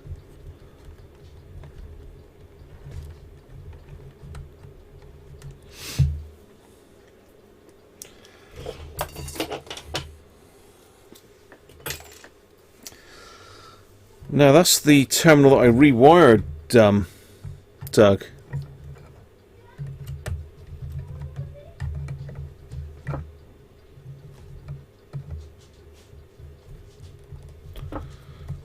Squash that back in. And the other thing was one of those outputs was loose as well. That one there. Let's just tighten that one while we're here. While we've got him out the chassis again. Oh, if I can get at it. Can I get at that? Yeah, there we go.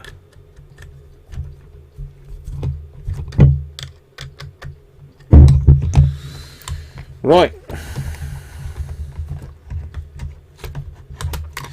Radio back in the chassis, take 2.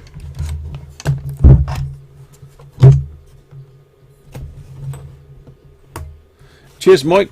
Thanks, mate. Catch you soon. Thanks for your super chats as well today, Mike. Much appreciated, mate. Thank you very much.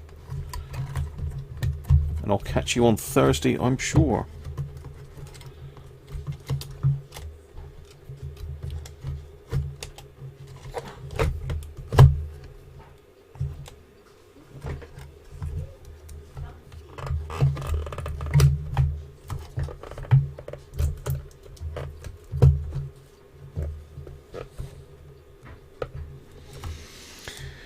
Right, where's me screws? There's one. There's the other one.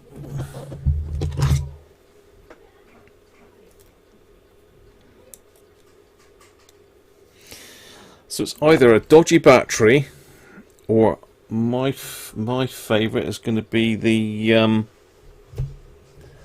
corrosion on the terminals.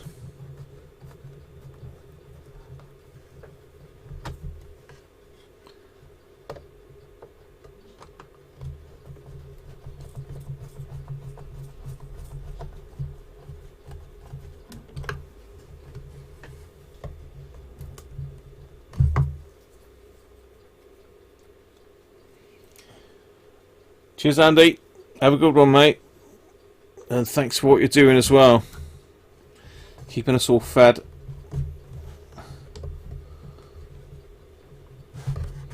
I'll tell you what, this one here is a bit bizarre.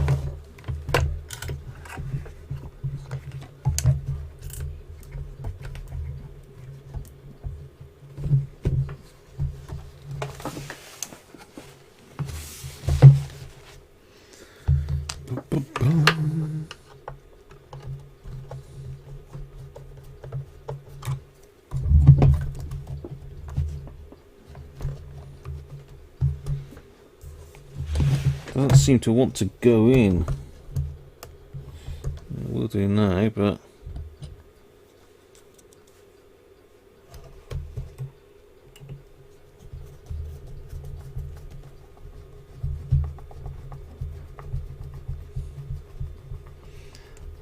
alright, mate, catch you later, Sean. Cheers for today. And for your super chat, mate. Much appreciated. If I'm in that camera. Yes, I am in that camera. And I'm mentally zoomed in here. You don't tell me, do you? You don't tell me.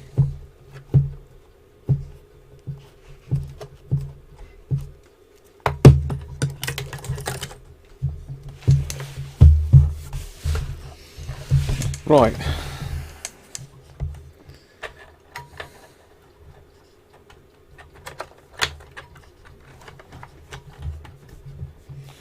As I say, could be one of these batteries dodgy, but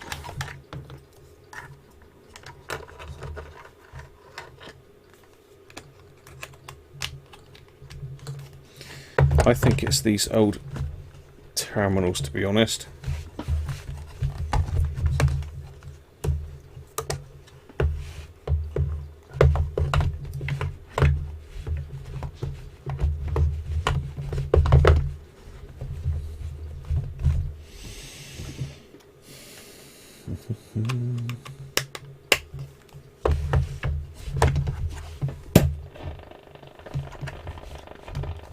Don't breathe, it's working.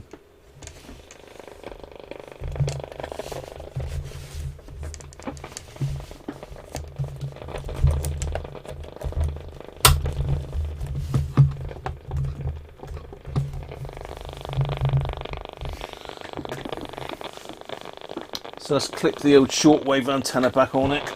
We'll have a quick run through on shortwave. And then we'll call it a day, people, if that's alright with you. I think we've done enough today, don't you?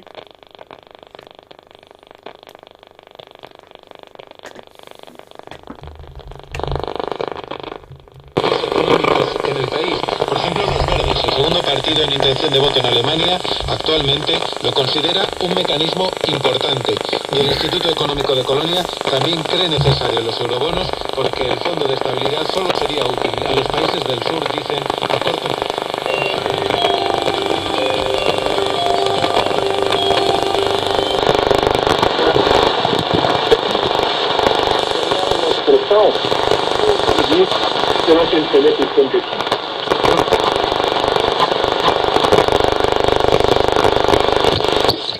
En lo sanitario, Italia ha cumplido ya 21 días de confinamiento, aunque las cifras de fallecimientos siguen rondando.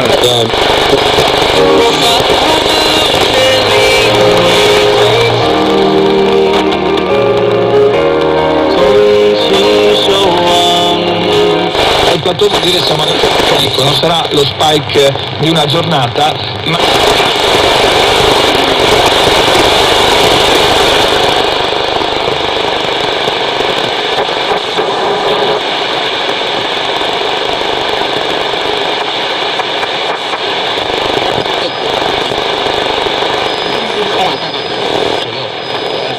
况下，每天从港澳机。Apokunazu möchte eine Kunst schaffen, die es noch nicht gibt. Eine Mischung aus japanischer und rumänischer Volkskunst. Hildegard Ignatescu spricht in der heutigen Ausgabe der Reihe Neue Heimat, Neues Leben mit und Jorgo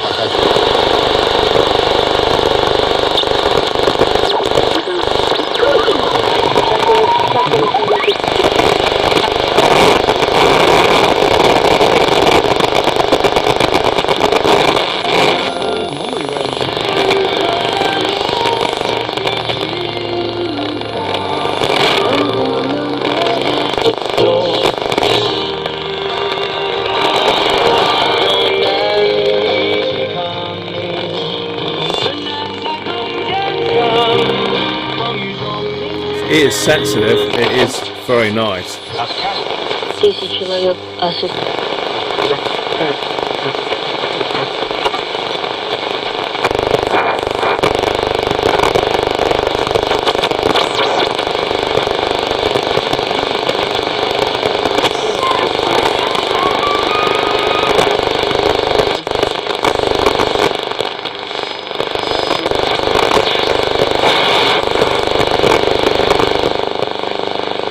Wake him blue in the face. Medium wave. Unlikely with all the noise in here, but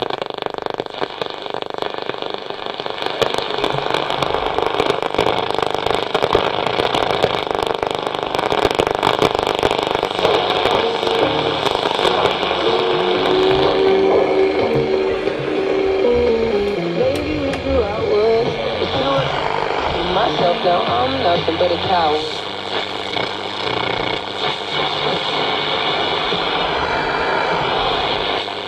To the end of June, because the transfer went on the first.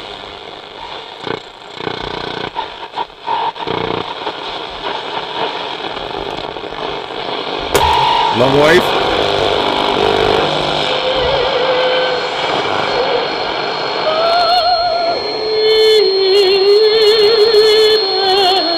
That's a light. Bravo, bravo, that was fantastic, and oh my god. Bravo. Excellent. Right, yeah, George is just saying airband circuit. We'll have a quick look at this. And then I'm gone. I'm out of here. Let me find it. George, did you say... No, Derek sent it to me, didn't he, on email. Let's see if we can find Derek's email a minute. While I drink the rest of my cider.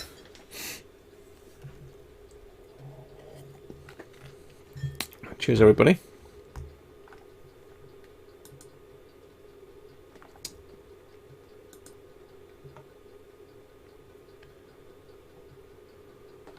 Okay, that's that one. We've already got that. And we'll have a look at George's in a minute to see if it's the same one. Oh, come on. I don't get on very well with this Windows 10 lark. I'm used to a Mac, really.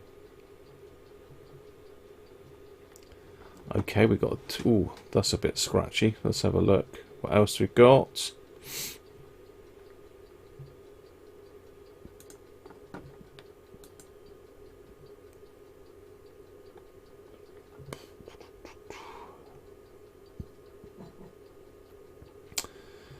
And the last one, oh, come on.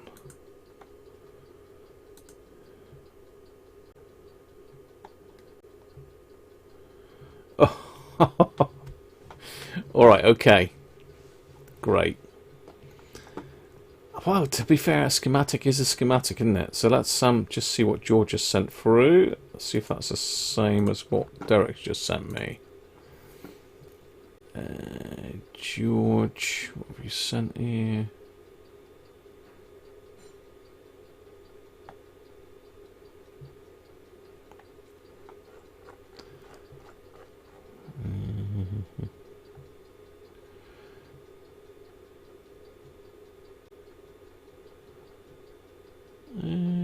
George, have you sent it before you sent a video?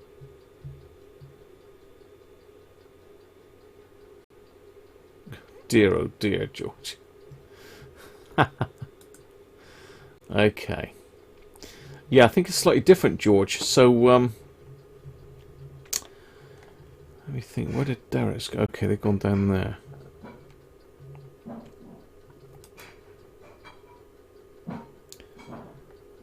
Okay. So this is the image that George has just sent.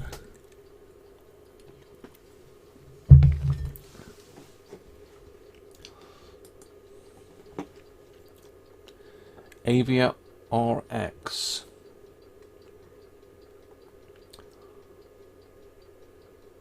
So we've got a schematic there. Hopefully you're on my screen. Let me have a quick look, make sure you are. Yes, you are. So that's one schematic. Where was my other ones? Was in here. That was that one. Resized. Maybe resized, but it's still miniature, isn't it? Resistors, capacitors, diodes. How do I zoom in on this thing?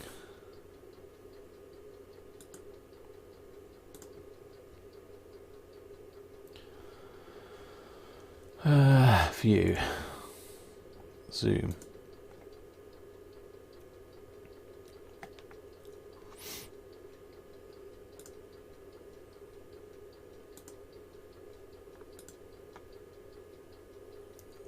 Yeah, still can't see that one very well.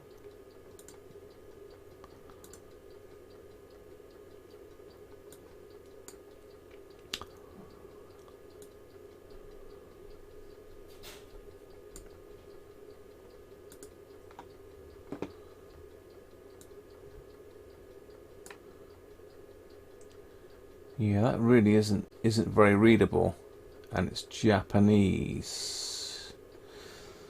All right, okay.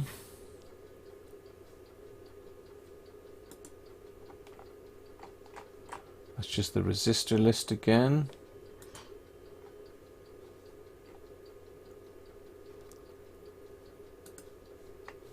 Ah, here we go. Here we go. That's better.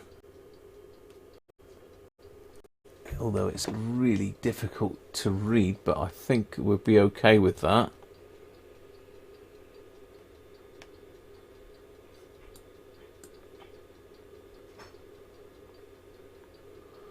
It's going to be fun, people. Yeah, there you are. That's what we've got to work with.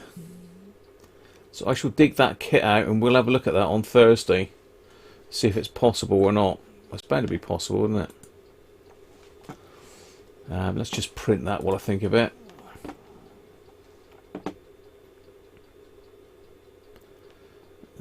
Scale fit to page. Landscape.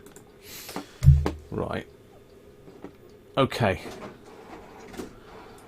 Let's get back to me then. It's looking a bit dark in here again. There we go. Ah, dear. There we are. We did it in the end. We did it in the end. We got the R500 working. We got it working. Hi, Rich. Google N5 DUX airband receiver kit. Brilliant.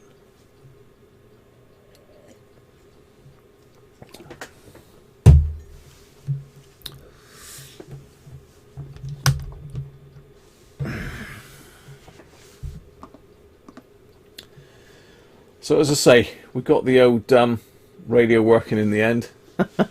It fought, didn't it? It kicked and screamed, but we got it in the end. Right, let's find my chat. Make sure we got it. So Sean's gone dinner. Andy's off. How far does the volume need to be turned up for shortwave? What you'll find, Rob, is shortwave you do need an external aerial, really.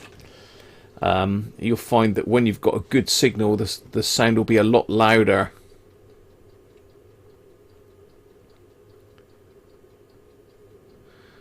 You're welcome, Aston, and thanks for your help as well. And as I say, once this madness is over, we'll have to do a road trip to Aston's shop down in Plymouth, which is only about an hour from me. Hour to an hour and a half, depending whereabouts in Bristol. Bristol? Plymouth? That's Rich is in Bristol. Oh dear. I'm going to have to have some goat action for that.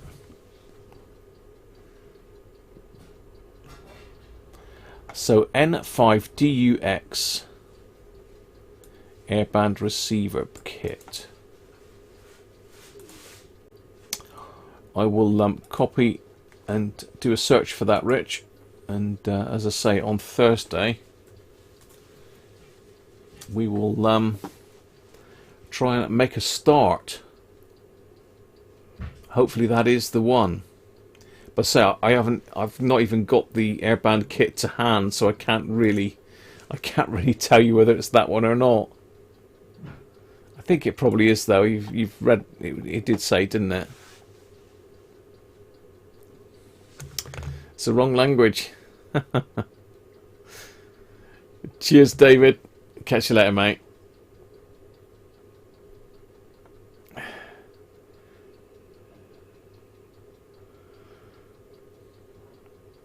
Yeah, you will need a red carpet, Aston. Yeah, just put cans of cider leading up to it, so as I know how to get there. Anyway, people, that's all for today. Hope you've enjoyed that. Bit of everything today, really. Aerials, whatever else we were yabbering on about. Neighbours doing unnecessarily runs and all that sort of stuff, and Mrs. Cruncher's colourful language, polishing knobs, all sorts of stuff going on, isn't it? Yeah, everything is possible, Doug, given enough time and money. You're dead right, mate. So as I say, hope you liked it today. You've had dinner, caught the end of the stream. Good stuff, Sean. So we get rid of the radio out the picture-in-picture, and I'll say goodbye to everybody. See you on Thursday, round about the same time, 3:30. All being good. Cheers, Harvey. Welcome and goodbye. Cheers, everybody. Catch you all soon.